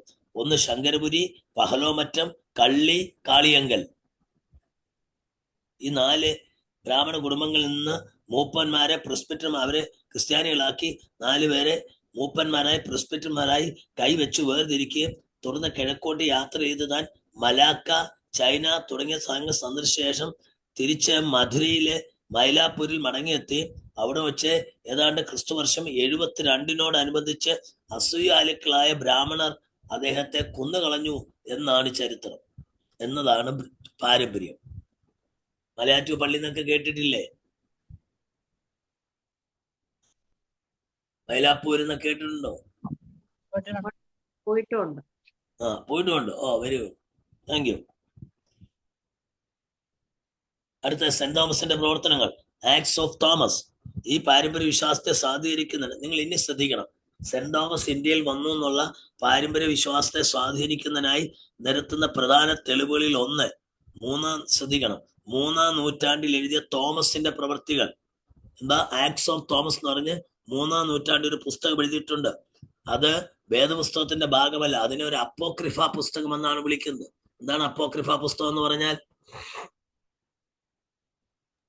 66 പുസ്തകങ്ങൾ ഉൾപ്പെടാത്ത പുസ്തകം.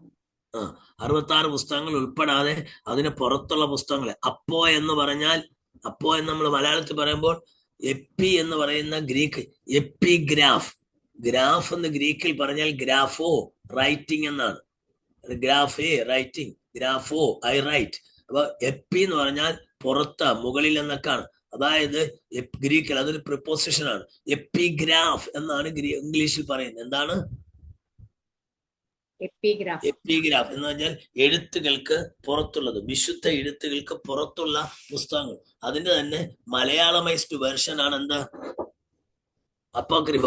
അപ്പൊ ഞങ്ങളുടെ വേദപുസ്തകത്തിൽ അപ്പോക്രിഫ കൂടെ ഉണ്ടെന്ന് ആളുകൾ കത്തോലിക്കര് പറയുമ്പോ നിങ്ങൾ അവരോട് പറയണം, അപ്പോക്രിഫ എന്നുള്ളതിന്റെ ഇംഗ്ലീഷ് പദം എന്താണെന്ന് അറിയാമോ? എപ്പിഗ്രാഫ്. എപ്പിഗ്രാഫ് എന്ന് പറയുന്നത് എവിടുന്ന് വന്നതാണെന്ന് അറിയാമോ? ഗ്രീക്കിൽ നിന്ന്. എപ്പി എന്ന് പറഞ്ഞാൽ എന്താണ്? പുറത്ത്. ഗ്രാഫ് എന്ന് പറഞ്ഞാൽ എന്താണ്? റൈറ്റിംഗ്. അപ്പോ അല്ലെങ്കിൽ ഹോളി റൈറ്റിംഗ്. അങ്ങനെയാണെങ്കിൽ നിങ്ങളുടെ അപ്പോക്രിഫ എന്ന് പറയുന്ന പുസ്തകം വിശുദ്ധ ഗ്രന്ഥത്തിന്, ആ പേര് കൊണ്ട് തന്നെ അർത്ഥമാക്കുന്നു, അത് വിശുദ്ധ ഗ്രന്ഥത്തിന് പുറത്തുള്ളതാണ്.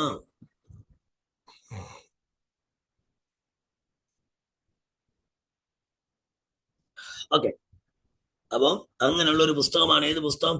Acts of Thomas. ആ പുസ്തകത്തിൽ യേശു ക്രിസ്തുവിന്റെ മരണശേഷം അപ്പോസ്തലന്മാർ പ്രേക്ഷിത പ്രവൃത്തി ചെയ്യേണ്ടതിന് തെരഞ്ഞെടുത്ത രാജ്യത്തിന് വേണ്ടി ചീട്ടിടുകയും, അതാണ് ആ പാരമ്പര്യം പറയുന്നത്. പ്രേക്ഷിത പ്രവൃത്തിക്ക് വേണ്ടി അപ്പോസ്തലന്മാർ പുറപ്പെട്ടപ്പോൾ എവിടെ പോകണമെന്ന് ഓരോരുത്തർക്ക് വേണ്ടി, രാജ്യങ്ങൾക്ക് വേണ്ടി ചീട്ടിടുകയും, അങ്ങനെ ചീട്ടിട്ടപ്പോൾ ഇന്ത്യ തോമസിന് ലഭിക്കുകയും ചെയ്തു. അങ്ങനെ ഇന്ത്യയിലേക്ക് പോരുന്നതിന് മടിച്ച അപ്പൊ ഇന്ത്യ തോമസിനാ കിട്ടിയത്. ഇന്ത്യ ഹിന്ദുക്കളായിരുന്നല്ലോ, അല്ലെ അന്നുണ്ട് ഹിന്ദുക്കൾ എന്ന് പറയാൻ ബ്രാഹ്മണ്യ മതം. ഹിന്ദുമതം ഈ 9-ാം നൂറ്റാണ്ടിൽ ശങ്കരാചാര്യ സത്യത്തിൽ ഹിന്ദുമതമാണ് ഹിന്ദുത്വമാണെന്നൊക്കെ അവർ പറയുമ്പോൾ ചരിത്രം പഠിച്ചാൽ കേരളത്തിലെ ഹിന്ദുമതത്തിന് എത്ര നൂറ്റാണ്ട് ചരിത്രമേ ഉള്ളൂ? 12 നൂറ്റാണ്ട് ചരിത്രമേ ഉള്ളൂ. കേരളത്തിലെ ക്രിസ്ത്യ മതത്തിനാണ്, മാർഗത്തിനാണ് അതിനേക്കാൾ പാരമ്പര്യമുള്ള. കാരണം കേരളത്തിൽ, ഇന്ത്യയിൽ നിലനിൽക്കുന്ന ഹിന്ദുമതം ആരാണ് സ്ഥാപിച്ചത്? ശങ്കരാചാര്യരാണ്. ശങ്കരാചാര്യ 9-ാം നൂറ്റാണ്ടിലാണ്. അങ്ങനെയാണെങ്കിൽ ഹിന്ദുമതം ഒരു മതം എന്ന നിലയിൽ 9-ാം നൂറ്റാണ്ട്. അതിനു മുമ്പ് ഇവിടെ നിന്ന് ബുദ്ധമതമാണ്. അതിനു മുമ്പ് ബ്രാഹ്മണ്യ മതം അല്ലെങ്കിൽ ബ്രാഹ്മണ്യ മതം എന്ന് പറയുന്ന ആ ഒരു സംവിധാനം നിലനിന്നു. അതല്ലാതെ ഹിന്ദുമതം എന്ന് പറയുന്ന, ഹിന്ദു എന്ന് പറയുന്ന പദം തന്നെ അതിന്റെ ഗ്രീക്ക് ഒക്കെ പറഞ്ഞാൽ ഹിൻഡസ്, അതായത് ഇൻഡസ്, INDUS എന്ന് പറഞ്ഞ ഇൻഡസ് എന്ന് പറഞ്ഞ നദി. അതിന് ഗ്രീക്കില് ബ്രീത്തിങ് എന്ന് പറഞ്ഞ സാധനമുണ്ട്, റഫ് ബ്രീത്തിങ്. അതായത് ഒരു സിംഗിൾ എടുക്കുമ്പോ ഇടത് വശത്ത് മേപ്പോട്ടിട്ടാൽ H എന്നാണ് പ്രൊനൗൺസ് ചെയ്യുന്നത്. അപ്പൊ INDUS എല്ലാ വവൽസിന്റെയും കൂടെ ഒരു ബ്രീത്തിങ് വരും. അപ്പൊ അവിടെ H ഉച്ചരിക്കുന്ന ഒരു ബ്രീത്തിങ് ഇട്ടപ്പോ അത് HINDUS ആയി. അങ്ങനെ എന്തായി? ഹിന്ദുസ് ആയി. അപ്പൊ എന്ന് പറഞ്ഞാൽ ഇൻഡസ് നദിയുടെ ഇപ്പുറത്ത് താമസിക്കുന്ന ആളുകളെ വിളിക്കുന്ന പേരാണെന്ത്? It's a geographical name. Those people who reside beyond the river Indus. മാത്രമല്ല ഹിന്ദുസ് എന്നുള്ള പേര് നമ്മൾ ഉണ്ടാക്കിയതല്ല, വെസ്റ്റേണേഴ്സ് ആണ് അതിനെ വിളിച്ചത്. മാർക്കപ്പോളോയോ അതുപോലുള്ളതായ വെസ്റ്റേണേഴ്സ് ഇന്ത്യയിലേക്ക് വന്നപ്പോൾ ഇൻഡസ് നദിയുടെ ഇക്കരെയുള്ളവരെ ഹിന്ദുസ് എന്ന് വിളിച്ചു. Those people residing beyond the river Indus were called Hindus, not necessarily by Indians but people from outside. വിദേശീയരായ യാത്രക്കാരാണ് അല്ലെ വിദേശികളാണ് ഹിന്ദു എന്നുള്ള പേര് വിളിച്ചത്, ഇൻഡസ് നദിയുടെ ഇപ്പുറമുള്ളവരെ. ഓക്കെ. അപ്പോ ഈ സെന്റ് തോമസ് ഇന്ത്യയിലേക്ക് വരുവാൻ താല്പര്യപ്പെട്ടില്ല. അങ്ങനെ ഇന്ത്യയിലേക്ക് വരാൻ അയാൾ മടിച്ച തോമസിന് മുമ്പിൽ ഇന്ത്യയിലെ ഗോണ്ടഫോറസ് രാജാവ് അയച്ച വ്യാപാരി വന്നു വിടുകയും, അങ്ങനെ ഇരിക്കുമ്പോൾ ഇന്ത്യയിലെ ഗോണ്ടഫോറസ് എന്ന് പറയുന്ന ഒരു രാജാവ് ഭരിച്ചിരുന്നു. ആ രാജ്യത്തെ ഒരു വ്യാപാരി ഈ സെന്റ് തോമസിനെ കണ്ടുമുട്ടുകയും അയാളോട് പറഞ്ഞു, രാജാവിന് വേണ്ടി മരപ്പണി ചെയ്യുന്ന ആളായിരുന്നു. അത് പാരമ്പര്യമാണ്. ഇന്ത്യയിൽ തടിപ്പണി ചെയ്യുന്നതിന് ഒരു അടിമയെ അന്വേഷിച്ച വ്യാപാരി തോമസിനെ ഇന്ത്യയിലേക്ക് കൊണ്ടുവന്നു. അങ്ങനെ സെന്റ് തോമസിനെ ഇന്ത്യയിലേക്ക് കൊണ്ടുവന്നു. 6 മാസം കൊണ്ട് പണി പൂർത്തീകരിക്കാന്ന് പറഞ്ഞ് നല്ലൊരു തുക കൈപ്പറ്റിയ തോമസ് അത് സാധുക്കൾക്കായി വിതരണം ചെയ്തു. ജീവിച്ചിരിക്കൽ താൻ പണിതിരിക്കുന്ന കൊട്ടാരം കാണാൻ കഴിയില്ലെന്ന് കഴിഞ്ഞതിൽ കുപിതനായ രാജാവ് തോമസിനെ തടവിലാക്കി. രാജാവിന്റെ സഹോദരനായ ഗാദ് ഈ സമയം മരിക്കുകയും സ്വർഗത്തിൽ ഗോണ്ടഫോറസിന് വേണ്ടി പണിതിരിക്കുന്ന കൊട്ടാരം സ്വപ്നത്തിൽ കാണുകയും ചെയ്തു. അങ്ങനെ അയാൾ മരിച്ചുപോയ തിരിച്ചു, ഇതൊക്കെ ഐതിഹ്യമാണ്. തിരിച്ചു വന്ന് രാജാവിനെ അറിയിച്ചു. അങ്ങനെ തോമസ് മേടിച്ച കാശ് മൊത്തം ഈ സാധുക്കൾ കൊടുത്തുകൊണ്ട് ഗോണ്ടഫോറസ് രാജാവിന് വേണ്ടി സ്വർഗത്തിൽ ഒരു കൊട്ടാരം പണിയുന്നുണ്ടായിരുന്നു എന്ന് അറിയിക്കുകയും തോമസിനെ വീണ്ടും എന്ത് ചെയ്തു? രാജാവ് ജയിലിൽ നിന്ന് വിട്ടയച്ചു എന്നും അങ്ങനെ ഗാദും രാജാവും സ്നാനമേറ്റ് ക്രിസ്ത്യാനികളാകുകയും ചെയ്തു എന്നൊരു ഐതിഹ്യമുണ്ട്. പക്ഷെ ഐതിഹ്യത്തെ സ്വാധീനിക്കുന്ന ചില കാര്യം ഞാൻ പറയാം. പഞ്ചാബിന്റെ ഭാഗത്തും ഈ ഗോണ്ടഫോറസ് ആന്ധ്രയുടെ പ്രദേശത്തുമൊക്കെ ഈ രാജാവിന്റെ ഭരണകാലത്ത് ഉണ്ടായിരുന്ന നാണയങ്ങളിൽ ചില നാണയങ്ങൾ കണ്ടെടുത്തിട്ടുണ്ട്. ആ നാണയങ്ങളിൽ സെന്റ് തോമസിന്റെ പേരുണ്ടെന്ന് പറഞ്ഞു കേട്ടിട്ടുണ്ട്. ഇതെല്ലാം കുറെ ഐതിഹ്യം ഉള്ളപ്പോ എന്തെങ്കിലുമൊക്കെ കാര്യങ്ങളുണ്ട്. ഓക്കെ. സെന്റ് തോമസിന് വേണ്ടിയും ഗാദിൻ രാജാവ് സ്നാനമേറ്റ് ക്രിസ്ത്യാനികളാകുകയും ചെയ്തു. ഇതിലെ വിശദാംശങ്ങൾ പലതും വിശ്വസനീയമല്ലെങ്കിൽ പോലും തോമസിന്റെ ഇന്ത്യൻ സന്ദർശനം തള്ളിക്കളയാവതല്ല. അടുത്ത കാലത്ത് നടത്തിയിട്ടുള്ള പുരാവസ്തു ഗവേഷണങ്ങൾ ഗവേഷണങ്ങൾ 1-ാം നൂറ്റാണ്ടിന്റെ മധ്യത്തിൽ പാർത്ഥിയൻ രാജവംശത്തിൽ ഭരിച്ചിരുന്ന ഗോണ്ടഫോറസ് രാജാവാണ് ഇതെന്ന് സമർത്ഥിക്കുന്നുണ്ട്. അപ്പൊ ഗോണ്ടഫോറസ് എന്ന് പറയുന്ന രാജാവ് 1-ാം നൂറ്റാണ്ടിന്റെ മധ്യകാലം കഴിഞ്ഞിട്ട് വടക്കേ ഇന്ത്യ ഭരിച്ചിരുന്നു എന്ന് അതായത് പുരാവസ്തു ഗവേഷണങ്ങളിൽ നിന്ന് തിരിച്ചറിയുന്നു. അങ്ങനെയാണെങ്കിൽ ഗോണ്ടഫോറസിന്റെ രാജ്യത്ത് ആര് വന്നു? സെന്റ് തോമസ് വന്നു. അയാൾ അവിടെ സുവിശേഷ പ്രവർത്തനം നടത്തി, ഗോണ്ടഫോറസും മറ്റും രക്ഷിക്കപ്പെട്ടു എന്ന് പറഞ്ഞാൽ അത് വെറും ഐതിഹ്യമല്ല. കാരണം പുരാവസ്തുക്കൾ തെളിയിക്കുന്നു ഗോണ്ടഫോറസ് എന്ന രാജാവ് 1-ാം നൂറ്റാണ്ടിന്റെ മധ്യഭാഗം കഴിഞ്ഞപ്പോ കേരളത്തിൽ ഇന്ത്യയിൽ വടക്കേ ഇന്ത്യയിൽ ഭരിച്ചിരുന്നു.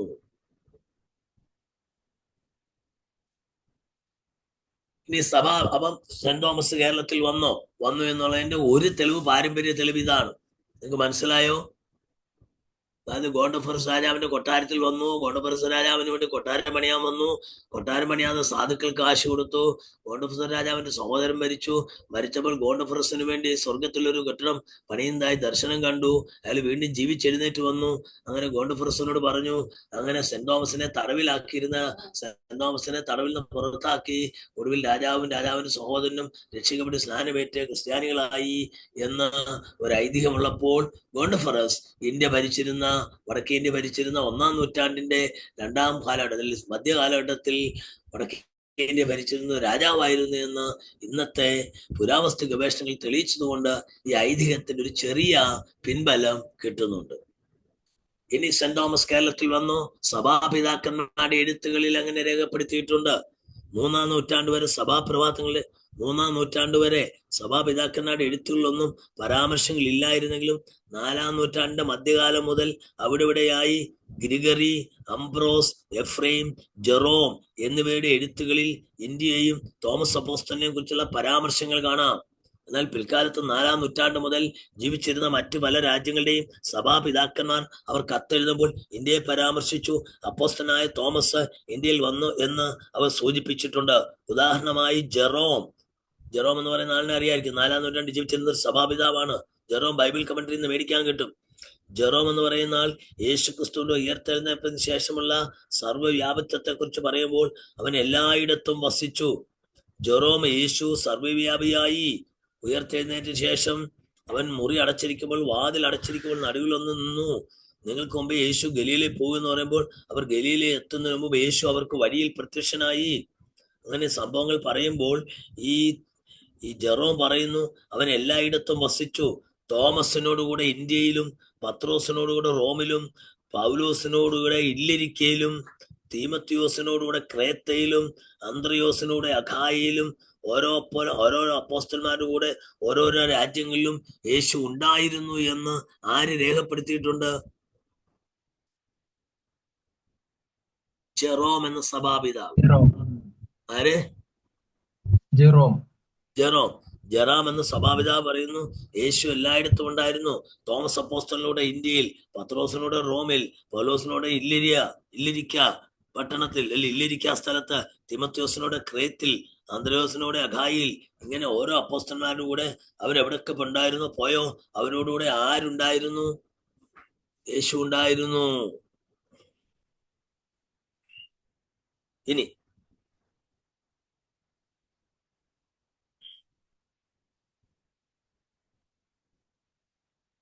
എഡേസ എന്ന് പറയുന്ന സ്ഥലത്ത് അവസാന 10 വർഷം ചെലവഴിച്ച ഒരു ബിഷപ്പ്, സഭാപിതാവ് ഉണ്ടായിരുന്നു, എഫ്രൈം. എന്താണ്? എഡേസ എന്ന സ്ഥലത്ത് അവസാന 10 വർഷം ചെലവഴിച്ച എഫ്രൈം എന്ന് പറഞ്ഞ സഭാപിതാവ് പറയുന്നത് തോമസിന്റെ അസ്ഥികളുടെ വിശ്രമസ്ഥാനത്തെയും ഇന്ത്യയിൽ നിന്നൊരു അന്നിങ്ങനെ വ്യാപാരത്തിന് അങ്ങോട്ട് ഇങ്ങോട്ട് പോകും. ഇന്ത്യയിൽ നിന്നൊരു വ്യാപാരി സെന്റ് തോമസിന്റെ അസ്ഥികൾ തിരിച്ചു കൊണ്ടുവന്നുവെന്നും അത് അവിടെ അടക്കം ചെയ്തുവെന്നും ഇന്ത്യയെ സ്തുതിച്ചുകൊണ്ടും പദ്യം എഴുതിയിരിക്കുന്നു എഫ്രൈം എന്നയാൾ. 4-ാം നൂറ്റാണ്ടിന്റെ ഉത്തരാർത്ഥത്തിൽ എഴുത്തുകളിൽ തോമസ് അപ്പോസ്തലൻ ഭാരതത്തിൽ വന്നു എന്ന് പരാമർശിക്കുന്നുവെങ്കിലും യൂസിഫിയസ് എന്ന് പറയുന്ന പ്രസിദ്ധ ചരിത്രകാരൻ 3-ാം നൂറ്റാണ്ടിന്റെ ആരംഭത്തിൽ ജീവിച്ചിരുന്ന ഒറിഗൺ എന്ന സഭാപിതാവിന്റെ എഴുത്തുകളിൽ നിന്ന് ഉദ്ധരിച്ചുകൊണ്ട് തോമസിന്റെ പ്രേക്ഷ്യ പ്രവർത്തന മണ്ഡലം പാർത്ഥിയായിരുന്നു എന്നും ഇന്ത്യയിൽ വന്നത് ബർത്തലോമായി ആയിരുന്നു എന്നുമുള്ള ഒരു പരാമർശം നമുക്ക് കാണുവാൻ കഴിയും. തോമസിന്റെ ഇന്ത്യൻ അപ്പോസ്തലികത്വത്തെ ദുർബലപ്പെടുത്തുന്ന വസ്തുതയാണിത്. മിർഗാന എന്ന ചരിത്രമന്ത്രിന്റെ അഭിപ്രായത്തിൽ പൗരസ്ത്യ സിറിയക്കാരുടെ എഴുത്തുകളിൽ ഇന്ത്യ എന്നത് പൗരസ്ത്യ കൃത്യതയോടെ ഉപയോഗിച്ചിരുന്നെങ്കിലും മറ്റുള്ളവർ എല്ലാം ഇന്ത്യ എന്ന പേരിൽ പ്രസ്താവിക്കപ്പെട്ടിരുന്നു എന്നും അഭിപ്രായപ്പെടുന്നു. പെരുമാലിൽ H.C. ഹൊറാസ് എന്ന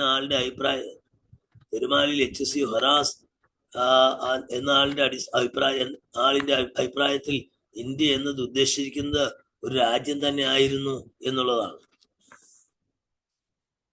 ഓക്കെ, നിങ്ങൾക്ക് എന്തെങ്കിലുമൊക്കെ മനസ്സിലാവുമായിരിക്കും. ഇത് ക്ലൗഡിൽ നിങ്ങൾക്ക് കിട്ടുമല്ലോ, ഞാനിത് വായിച്ചു വിട്ടാൽ. റോമൻ മാറ്റീരിയോളജി, റോമാക്കാരുടെ മാറ്റീരിയോളജി, അതായത് മാർട്ടേഴ്സിന്റെ ഒരു ചരിത്രം പറയുന്ന റോമൻ മാറ്റീരിയോളജിയിൽ അപ്പോസ്തലന്മാരുടെ പ്രേക്ഷ്യ പ്രവൃത്തിയെ കുറിച്ച് സംക്ഷിപ്തമായി വിവരിച്ചിട്ടുണ്ട്. അങ്ങനെ വിവരിപ്പിക്കുമ്പോൾ തോമസ് അപ്പോസ്തലൻ ഇന്ത്യയിലും പാർഥ്യയിലും പേർഷ്യയിലും പ്രവർത്തിച്ചതായി പരാമർശിക്കപ്പെടുന്നു.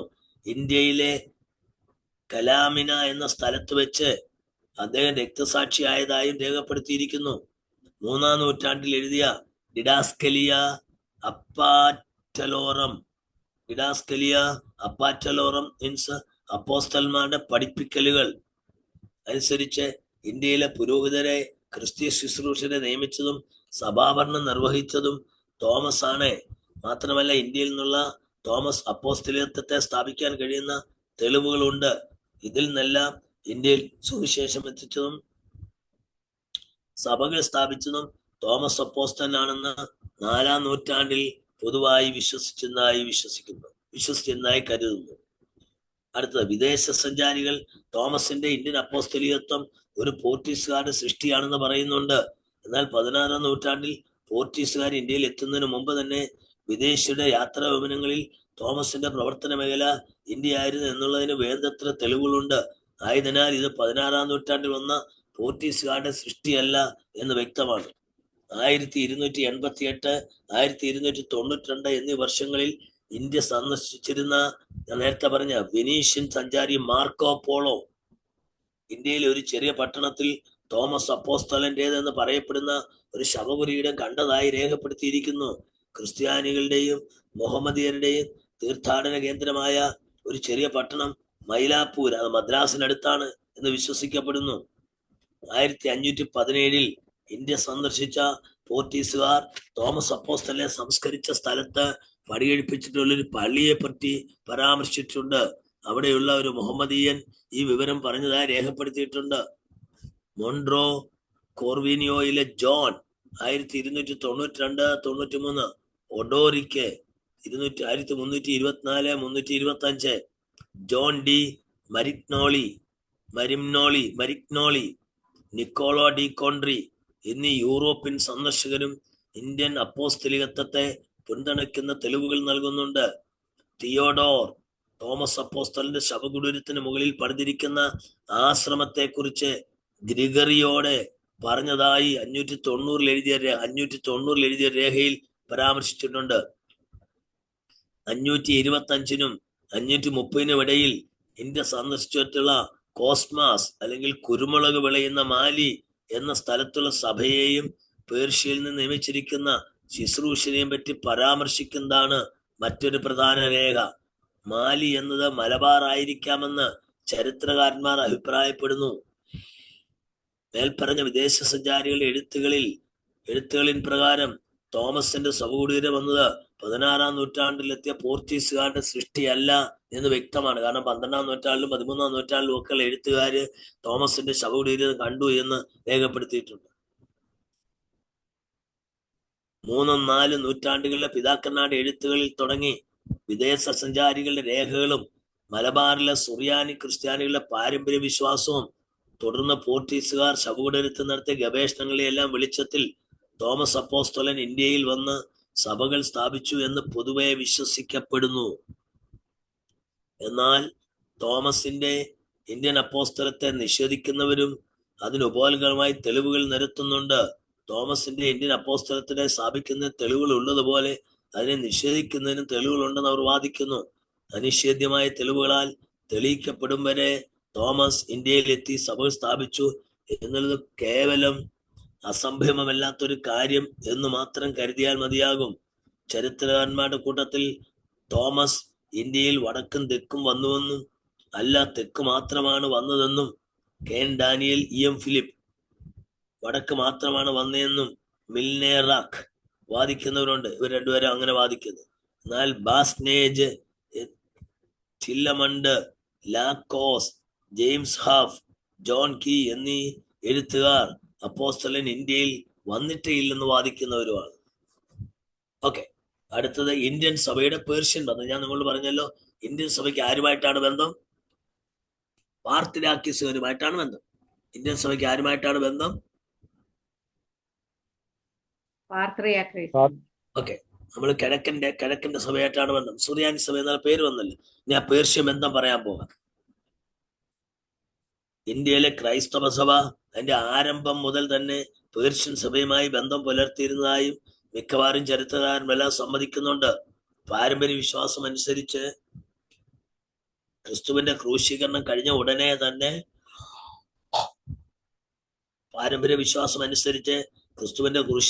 ഉടനെ തന്നെ തോമസ് അപ്പോസ്തലനാൽ പേർഷ്യൻ സഭ സ്ഥാപിക്കപ്പെട്ടു എന്നുള്ളതാണ്. പേർഷ്യയിലെ രാഷ്ട്രീയ സാമൂഹ്യ പശ്ചാത്തലം സഭ വളരെ വേഗം വളരുന്നതിന് സഹായകമായിരുന്നു. പേർഷ്യൻ സഭയ്ക്ക് കരമാർഗം വടക്കേ ഇന്ത്യയുമായി ബന്ധപ്പെടുന്നതിന് സാധിച്ചു. ഇന്ത്യൻ സഭയുടെ പേർഷ്യൻ ബന്ധത്തെക്കുറിച്ച് പ്രതിപാദിക്കുന്ന തെളിവുകൾ: ഇന്ത്യൻ സഭയ്ക്ക് പേർഷ്യൻ ബന്ധം, പാർത്രിയാർക്കീസുമായി ബന്ധം, അന്ത്യോക്യൻ പാർത്രിയാർക്കീസുമായിട്ടോ സിറിയയിലെ പാർത്രിയാർക്കീസുമായിട്ടോ അല്ലെങ്കിൽ ടർക്കിയിലെ പാർത്രിയാർക്കീസുമായിട്ടോ അങ്ങനെ പാർത്രിയാർക്കീസുമായി പേട്രിയാർക്കുകളുമായി ബന്ധമുണ്ടെന്ന് തെളിയിക്കുന്ന ഒരുപിടി തെളിവുകളുണ്ട്. നമ്പർ 1, 2, 3 പറയാം.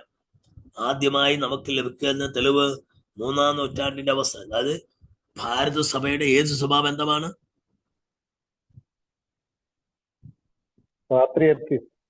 അല്ലെങ്കിൽ പേർഷ്യൻ സഭ, അങ്ങനെ പറ. ഭാരത സഭയുടെ പേർഷ്യൻ സഭാബന്ധം, ഭാരത സഭയുടെ പേർഷ്യൻ സഭാബന്ധം. അതിന്റെ ഒന്നാമത്തെ തെളിവ്, ആദ്യമായി നമുക്ക് ലഭിക്കുന്ന തെളിവ് 3-ാം നൂറ്റാണ്ടിന്റെ അവസാനത്തിൽ നിന്നാണ്. മധ്യകാലഘട്ടത്തിൽ എഴുതിയ സിർട്ടിന്റെ ദിനവൃത്താന്തത്തിൽ ബസ്രായിലെ ബിഷപ്പായിരുന്ന ഡൂഡി 295-നും 300-നും ഇടയ്ക്ക് അതായത് ബസ്രയിലെ ബിഷപ്പായിരുന്ന ഡൂഡി AD 295-നും 300-നും ഇടയ്ക്ക് തന്റെ സ്ഥാനം ഉപേക്ഷിച്ച്, ബിഷപ്പ് സ്ഥാനം ഉപേക്ഷിച്ച് ഇന്ത്യയിൽ വന്ന് ധാരാളം ആളുകളെ സുവിശേഷം അറിയിച്ചതായി രേഖപ്പെടുത്തിയിരിക്കുന്നു. അപ്രകാരം ഒരു ബിഷപ്പ് ഇന്ത്യയിലേക്ക് വരണമായിരുന്നു എങ്കിൽ ഇന്ത്യയിലെ സഭയ്ക്ക് പേർഷ്യൻ സഭയുമായി ബന്ധമുണ്ടായിരുന്നു എന്ന് വേണം അനുമാനിക്കാം. രണ്ടാമത്തെ തെളിവ്, ഇന്ത്യൻ സഭയുടെ പേർഷ്യൻ ബന്ധത്തെ സൂചിപ്പിക്കുന്ന രണ്ടാമത്തെ തെളിവ്, AD 325-ൽ നിക്കിയ വിശ്വാസ പ്രമാണം ഉണ്ടാക്കിയ നിക്കിയയിലെ കൗൺസിൽ വെച്ച് വിശ്വാസ പ്രമാണത്തിൽ ഒപ്പുവെച്ചിരിക്കുന്ന നൈസിൻ ക്രീഡ് ഞാൻ പറഞ്ഞിട്ടുണ്ടോ? നിക്കിയ വിശ്വാസ പ്രമാണം കേട്ടിട്ടുണ്ടോ? കേട്ടിട്ടുണ്ട്. അതായത് 311-ലെ റോമൻ സഭ ക്രിസ്ത്യാനികളെ പീഡിപ്പിച്ചുകൊണ്ടേയിരിക്കുകയായിരുന്നു. അങ്ങനെ പീഡിപ്പിച്ചുകൊണ്ടിരിക്കുമ്പോൾ അതായത് റോം ഭരിക്കുന്ന ഒരു ചക്രവർത്തിയും അതേ റോമൻ സാമ്രാജ്യത്തിന്റെ ഒരു ഭാഗമായ ആഫ്രിക്ക ഭരിക്കുന്ന ആളുകളും തമ്മിൽ യുദ്ധമുണ്ടായി. ആ യുദ്ധത്തിൽ റോമിലെ ചക്രവർത്തി പരാജയപ്പെട്ടു പോകും തോന്നൽ വന്നു. അങ്ങനെ അന്നേരം അയാൾ ഒരു സ്വപ്നം കണ്ടെന്നും, അതായത് പരിചയില് കുരിശിന്റെ അടയാളം കൊണ്ടുപോയാൽ ജയിക്കുമെന്നും പറഞ്ഞു. അങ്ങനെ അയാൾ ചെയ്തുവെന്നും അയാൾ യുദ്ധം ജയിച്ചുവെന്നും അങ്ങനെ അയാൾ ക്രിസ്ത്യാനിയായെന്നും അങ്ങനെയാണ് കോൺസ്റ്റന്റൈൻ എന്തായത്? ക്രിസ്ത്യാനിയായെന്ന് ഒരു ഐതിഹ്യമുണ്ട്. ഞാൻ പറഞ്ഞതിന്റെ സാരം ഇത്രയേ ഉള്ളൂ.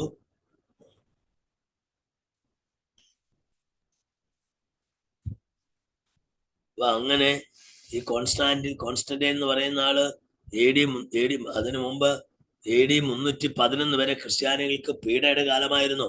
ഡൊമീഷ്യൻ, നീറോ, ഡൊമീഷ്യൻ, ഡയക്ലീഷ്യൻ എന്ന് വേണ്ട അങ്ങനെ പീഡയുടെ പരമകാഷ്ഠയിലെത്തിയ ക്രിസ്തീയ സഭയ്ക്ക് അവസാനം ഒരു ദൈവപ്രവൃത്തി നിമിത്തം റോമൻ ഭരണാധികാരികൾ മാനസാന്തരപ്പെടുകയും അങ്ങനെ AD 311-ൽ മിലാൻ എന്ന് പറയുന്ന സ്ഥലത്ത് വെച്ച് എന്തുണ്ടായി?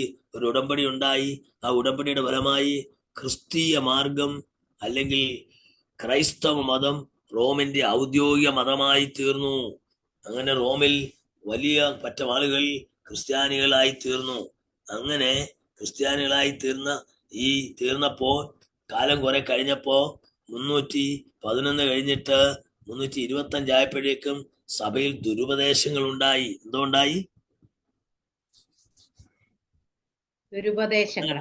ദുരുപദേശങ്ങളുണ്ടായി. അങ്ങനെ ആരാണ് ആരിയൂസ് എന്ന് പറയുന്ന ഒരാൾ പറഞ്ഞു, യേശു സമ്പൂർണ്ണ മനുഷ്യനാണ്, യേശു ദൈവമേ അല്ല, ദൈവീകമുള്ളൊരു സമ്പൂർണ്ണ മനുഷ്യനാണ്. അപ്പോ അത് സഭയിൽ തെറ്റായ ഉപദേശം പരത്തിയപ്പോ അതിനെതിരെ സഭാപിതാക്കന്മാർ അവിടെ ഇവിടെയായി പ്രതികരിച്ചു. അങ്ങനെ ആദ്യമായി ഒരു കൗൺസിൽ, നമ്മൾ നേരത്തെ അപ്പോസ്തലരുടെ 15 യെരുശലേം കൗൺസിൽ പറയുന്നുണ്ട്. അതല്ലാതെ സഭയുടെ സഭാ കൗൺസിൽ ആദ്യമായി കൂടിയത് എന്നാണ്? AD 325 അന്നത്തെ ചക്രവർത്തിയായ കോൺസ്റ്റന്റൈനാണ് ഇനിഷ്യേറ്റീവ് എടുത്തത്. അങ്ങനെ അവര് ക്രിസ്തീയ സഭയുടെ ഒരു അടിസ്ഥാന പ്രമാണം എഴുതിയുണ്ടാക്കി. ആ എഴുതിയുണ്ടാക്കിയ വിശ്വാസ പ്രമാണത്തിന്റെ പേരാണ് നിക്യ വിശ്വാസ പ്രമാണം. ആ നിക്യ വിശ്വാസ പ്രമാണം എഴുതി ഉണ്ടാക്കാൻ വിളിച്ചു കൂട്ടിയ മീറ്റിംഗിൽ ഏതാണ്ട് 300 ചില്ലുവാനം ബിഷപ്പുമാർ പങ്കെടുത്തു. ആ കൂട്ടത്തിൽ ഇന്ത്യയിൽ നിന്നുള്ളൊരു ബിഷപ്പും ഉണ്ടായിരുന്നു. ഏഷ്യയിലെ ഇന്ത്യ മഹാരാജിലെ സഭകളുടെ പ്രതിനിധികളായിട്ടാണ് അവർ ഒപ്പിട്ടത്. ഇതും ഇന്ത്യൻ സഭയുടെ പേർഷ്യൻ ബന്ധത്തെ കുറിച്ച് രേഖപ്പെടുത്തുന്നു. മൂന്നാമതായി കുസ്തന്തിനോസ് ചക്രവർത്തിയുടെ മകനും റോമാ സാമ്രാജ്യ ചക്രവർത്തിമാരുന്ന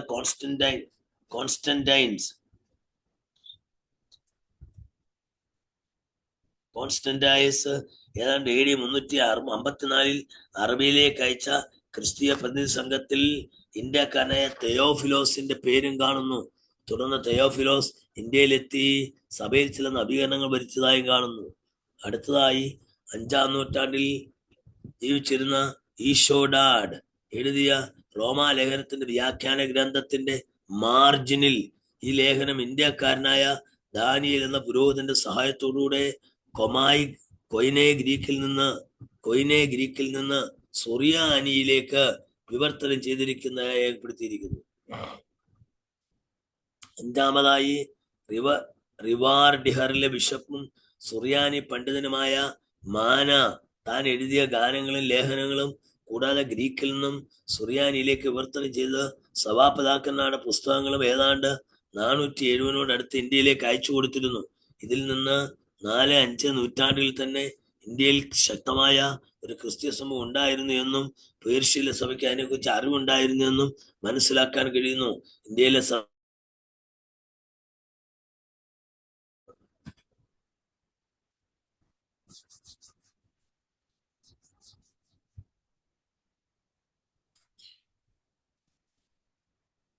ഏതാണ്ട് അടുത്തത് 6-ാമത്തെ തെളിവ് ഏതാണ്ട് AD 520-നും 525-നും ഇടയിൽ ഇന്ത്യ സന്ദർശിച്ച കോസ്മാസ് എന്ന് പറയുന്ന ആൾ തന്റെ യാത്രാ വിവരണത്തിൽ യൂണിവേഴ്സൽ ക്രിസ്ത്യൻ ടോപ്പോഗ്രഫി കല്യാൺ എന്ന് പറയുന്ന സ്ഥലത്ത് പേർഷ്യയിൽ നിന്ന് നിയമിതനായ ബിഷപ്പിനെ കുറിച്ച് പറഞ്ഞിരിക്കുന്നു. കല്യാൺ എന്നത് കൊല്ലമോ ബോംബെയിലെ കല്യാണോ എന്ന് വ്യക്തമല്ല. എന്നിരുന്നാലും ഇന്ത്യയിലെ സഭയിൽ പേർഷ്യയിൽ നിന്ന് ബിഷപ്പുമാര് വന്നിരുന്നു എന്നത് പേർഷ്യൻ ബന്ധത്തെ കാണിക്കുന്നു. പേർഷ്യൻ സഭയിൽ 779 മുതൽ 823 വരെ പാർത്രിയാർക്കീസ് ആയിരുന്ന തിമത്തിയോസ് ഒന്നാമൻ നമുക്ക് വേണ്ടി ക്രൂശിക്കപ്പെട്ട എന്നതിനെ കുറിച്ച് പരാമർശിക്കുമ്പോൾ തന്റെ അധികാരത്തിൽപ്പെട്ട പേർഷ്യ, അസീറിയ, ഇന്ത്യ, ചൈന, തുർക്കി മുതലായ രാജ്യങ്ങൾ രേഖപ്പെടുത്തിയിട്ടുണ്ട്. പ്രസ്തുത കാലഘട്ടത്തിൽ ഇന്ത്യയിലെ സഭ പേർഷ്യയിലെ പാർത്രിയാർക്കീസിന്റെ കീഴിലായിരുന്നു എന്ന് നമുക്ക് മനസ്സിലാക്കാം. 4-ാം നൂറ്റാണ്ടിലും 9-ാം നൂറ്റാണ്ടിലുമായി ഉണ്ടായ 2 പേർഷ്യൻ കുടിയേറ്റങ്ങളുണ്ട്. അത് നമുക്ക് പേർഷ്യ സമയമുള്ള ബന്ധത്തെ ചൂണ്ടിക്കാണിക്കുന്നു. കനാനായിത്വമന്റെ നിങ്ങൾ കേട്ടിട്ടുണ്ടാവും. കനാനായി എന്ന് പറയുന്നത് കേട്ടിട്ടുണ്ടോ? കനാനായക്കാരെന്ന് കേട്ടിട്ടുണ്ടോ? അവരെങ്ങനെ ഉണ്ടായെന്ന് അറിയാമോ? പ്യുവർ ബ്ലഡ് ആണെന്നാ പറയുന്നത്. എന്തോ? യേശു കർത്താവിന്റെ പ്യുവർ ബ്ലഡ് ആണെന്നാ പറയുന്നത്. കനാനായക്കാർക്കോ? അങ്ങനെയല്ല, അവര് ആനായി തോമന്റെ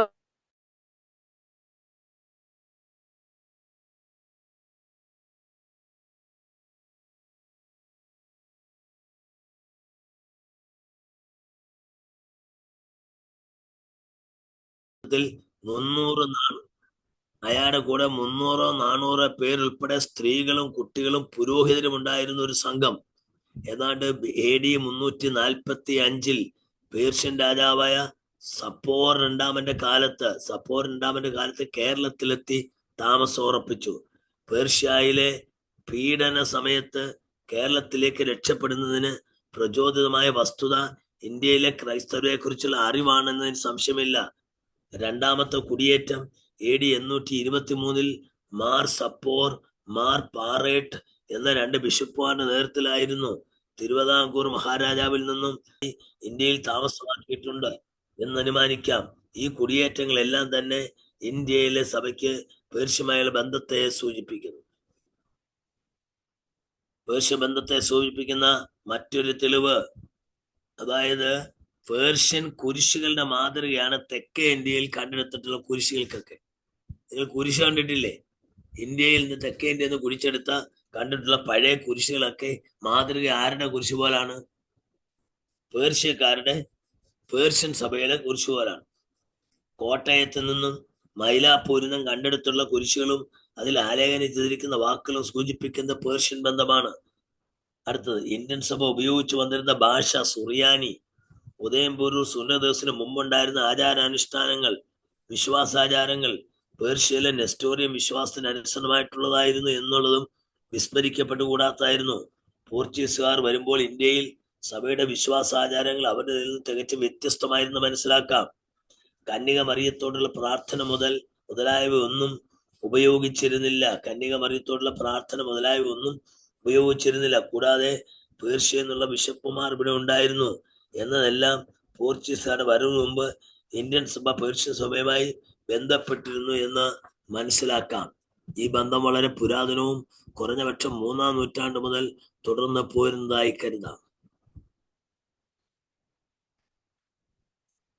പോർച്ചുഗീസുകാരുടെ ആഗമനം. അടുത്ത എന്താണ്? പോർച്ചുഗീസുകാരെന്നുള്ളതിന് വേറൊരു പേര് പറയാമോ? പോർച്ചുഗീസുകാർക്ക് നമ്മുടെ നാട്ടിൽ ഒരു മരത്തിന്റെ പേരാണ്. പറങ്കികൾ എന്ന് പറയാം. എന്തോ ഉറക്കെ പറ, ശരിയാണ്. പറങ്കികൾ.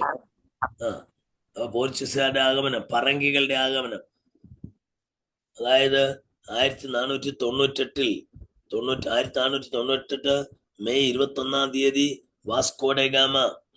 വാസ്കോഡഗാമ കോഴിക്കോട്ടെത്തി. 15-ാം നൂറ്റാണ്ടിന്റെ അവസാനത്തിൽ ഇന്ത്യയുമായി ബന്ധം സുഗമമാക്കുന്നതിനായി കടൽ മാർഗം വഴി കണ്ടുപിടിക്കുന്ന പരിശ്രമത്തിൽ പോർച്ചുഗീസുകാരുടെ വിജയം ഇന്ത്യ ചരിത്രത്തിന്റെ ഗതിയെ തന്നെ നിയന്ത്രിക്കുന്നതിൽ ഒരു പ്രധാന സംഭവമായി പരിണമിച്ചു. പോർച്ചുഗീസുകാരുടെ ആഗമനോദ്ദേശം വ്യാപാരം എന്നുള്ളതായിരുന്നെങ്കിലും സ്ഥിരമായ വ്യാപാര വളർച്ചയ്ക്ക് കോളനികൾ സ്ഥാപിക്കേണ്ടി വരികയും ഗോവ പിടിച്ചടക്കി അവരുടെ പൂർണ്ണ നിയന്ത്രണത്തിലാക്കിക്കൊണ്ട് രാഷ്ട്രീയ അധികാരങ്ങളും പിടിച്ചെടുത്തു. അതുകൂടാതെ അവർ മതപരമായ കാര്യങ്ങളിലും താല്പര്യം കാണിച്ചു. ആഫ്രിക്കയിലും ഏഷ്യയിലും തങ്ങളുടെ സ്വാധീനതയിലുള്ളതും അധീനത്തിലേക്ക് കൊണ്ടുവരുന്നതായ രാജ്യങ്ങളിൽ സഭാകാര്യങ്ങളിലും മിഷന്റെ പ്രവർത്തനങ്ങൾ ചുമതല വഹിക്കുവാൻ പോർച്ചുഗീസ് രാജാവ് ലിയോ 10-ാമൻ മാർപ്പാപ്പ 1514 നൽകിയ പ്രത്യേക അധികാരം പെട്രോഡേ ഉപയോഗിച്ച് സഭാകാര്യങ്ങളിലും 3 പുതിയ വഴിത്തിരിവുകളുണ്ടായി. ഈ കാലഘട്ടത്തില് റോമൻ കത്തോലിക്കരുടെ മിഷന്റെ പ്രവർത്തനങ്ങൾ പ്രധാനമായും 2 വിധത്തിലുള്ള ഉദ്ദേശത്തോടുകൂടെയായിരുന്നു. ഒന്നാമതായി പുറജാതികളെ ക്രിസ്തുമതത്തിൽ ചേർക്കുക. രണ്ടാമതായി റോമാ മതം വിട്ടുപോയ ക്രിസ്ത്യാനികളെ റോമാ മതത്തിലേക്ക് മടക്കി കൊണ്ടുവരിക. ഫ്രാൻസിസ്കൻ, ഡൊമിനിക്കൻ, ജെസ്യൂട്ടുകൾ തുടങ്ങിയ വ്യത്യസ്ത സമൂഹങ്ങളിൽപ്പെട്ട മിഷന്മാർ റോമാൻ കത്തക്കളുടെ ഇടയിൽ നിന്ന് ഇന്ത്യയിലെ മിഷന്റെ പ്രവർത്തനങ്ങൾ ഏർപ്പെട്ടു. നിങ്ങൾക്കറിയാം, നമ്മുടെ ഈ നണ്ണറീസ് അത് വ്യത്യസ്ത റൈറ്റ് ഉള്ളവരാണ്, അല്ലെങ്കിൽ വ്യത്യസ്ത നിലകളിലുള്ള ആളുകളായിട്ടാണ് അവരെ കാണുന്നത്. Jesuits, society of Jesus, Jesuit priest. Jesuits എന്ന് പറഞ്ഞാൽ ഈ കാവിക്കുപ്പായം ധരിക്കുന്നവരാണ്. അതുപോലെ തന്നെ മദർ തെരേസയുടെ ഗ്രൂപ്പ് എന്ന് പറഞ്ഞാൽ വെള്ളക്കകത്ത് ബോർഡർ ഉള്ളവരാണ്. ഓക്കെ, ഇന്ത്യക്കാരും പോർച്ചുഗീസുകാരും. ഓക്കെ, 1510 ബീജാപ്പൂർ സുൽത്താനിൽ നിന്ന് ഗോവ പിടിച്ചടക്കിയ പോർച്ചുഗീസുകാർ തുടർന്ന് ഏഷ്യയിലെ വ്യാപാരങ്ങളുടെ നിയന്ത്രണം നൽകുന്നതിന് ഗോവ ഭരണകേന്ദ്രമാക്കി. ഇന്ത്യക്കാരും പോർച്ചുഗീസുകാരും തമ്മിൽ മിശ്ര വിവാഹം പ്രോത്സാഹിപ്പിച്ചു. സ്ത്രീകളെ അധികമായി സ്നാപനം നടത്തിയും എണ്ണം തർപ്പിച്ച് ശക്തീകരിക്കുന്നതിനും ഗവർണറായിരുന്ന ആൽബുക്കർക്ക് ശ്രമിച്ചു. തങ്ങളുടെ അധീനതയിൽ വന്ന പ്രദേശങ്ങളിൽ ക്രിസ്ത്യാനികളുടെ വളർച്ചയിൽ പോർച്ചുഗീസുകാർ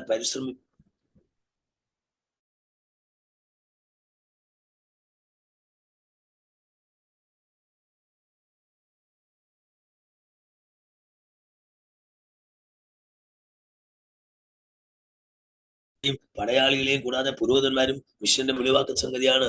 അവർ പുരോഹിതന്മാരെ കൂടാതെ ഒരിടത്തേക്ക് യാത്ര ചെയ്തിരുന്നില്ല എന്നാണ് നെസ്റ്റോറിയനായ എഴുത്തുകാരൻ രേഖപ്പെടുത്തിയിരിക്കുന്നത്. പോർച്ചുഗീസ് കേന്ദ്രങ്ങളായ കോബ പോലുള്ള പട്ടണങ്ങളിൽ ക്ഷേത്രങ്ങളും മസ്ജിദുകളും നശിപ്പിക്കുകയും ക്രിസ്ത്യാനികൾ അല്ലാത്തവർക്ക് ജോലി നിഷേധിക്കപ്പെടുന്നതും ഗ്രീസുകാരിൽ നിന്ന് സംരക്ഷണം ലക്ഷ്യമാക്കി 1535 മുതൽ 37 വരെയുള്ള കാലയളവിൽ 20,000 വരുന്ന പരമ സമുദായസ്ഥരെ കന്യാകുമാരിയിൽ സ്നാനപ്പെടുത്തി. അങ്ങനെയാണ് ഈ കേരള തീരത്ത് ഇത്രയും ലത്തീൻ കത്തോലിക്കർ വന്നത്. 100 ആയിരക്കണക്കിന് ലത്തീൻ കത്തോലിക്കർ എന്ത് ചെയ്തു? പരമ സമുദായത്തിൽ നിന്ന് സ്നാനപ്പെടുത്തി.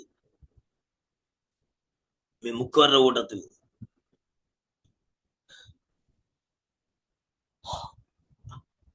അങ്ങനെ സ്നാനപ്പെട്ടവർ റോമൻ കത്തോലിക്ക മതത്തിൽ ചേർന്നു. 1542 വരെ മിഷന്റെ പ്രവർത്തനങ്ങൾ വ്യാപകരായിരുന്നത് ഫ്രാൻസിസ്കൻ സമൂഹത്തിൽപ്പെട്ടവരായിരുന്നു. എന്നാൽ ഫ്രാൻസിസ് സേവ്യറിന്റെ വരവോടുകൂടെ ഈ അവസ്ഥയ്ക്ക് മാറ്റം വന്നു. ഫ്രാൻസിസ് സേവ്യറാണ് ഗോവയിൽ വന്ന് മരിച്ചത്. അദ്ദേഹത്തിന്റെ ഡെഡ് ബോഡി ഇപ്പോഴും ആ പള്ളിക്കകത്ത് വെച്ചിട്ടുണ്ട്, ഗ്ലാസ് കൂടിനകത്ത്. ആരെങ്കിലും കണ്ടിട്ടുണ്ടോ? ഫ്രാൻസിസ് സേവ്യറിന്റെ ശവകുടീരം കണ്ടിട്ടുണ്ടോ? ഉണ്ട് സർ. അപ്പൊ ഞാൻ ഇന്ന് ഇങ്ങനെ നിർത്തുകയാണ്. ടയേർഡ്. അടുത്ത ക്ലാസ്സിൽ ഫ്രാൻസിസ് സേവ്യർ എന്ന് പറയുന്ന ആളിനെയാണ് നമ്മൾ പഠിക്കാൻ പോകുന്നത്. ഓർപ്പിക്കണം, ആരാണ്? Francis Xavier.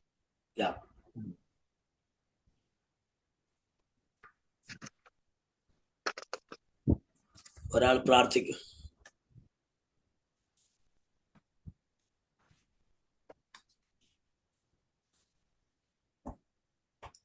ആരെങ്കിലും ഒരാളൊന്ന് സ്തോത്രം ചെയ്യും.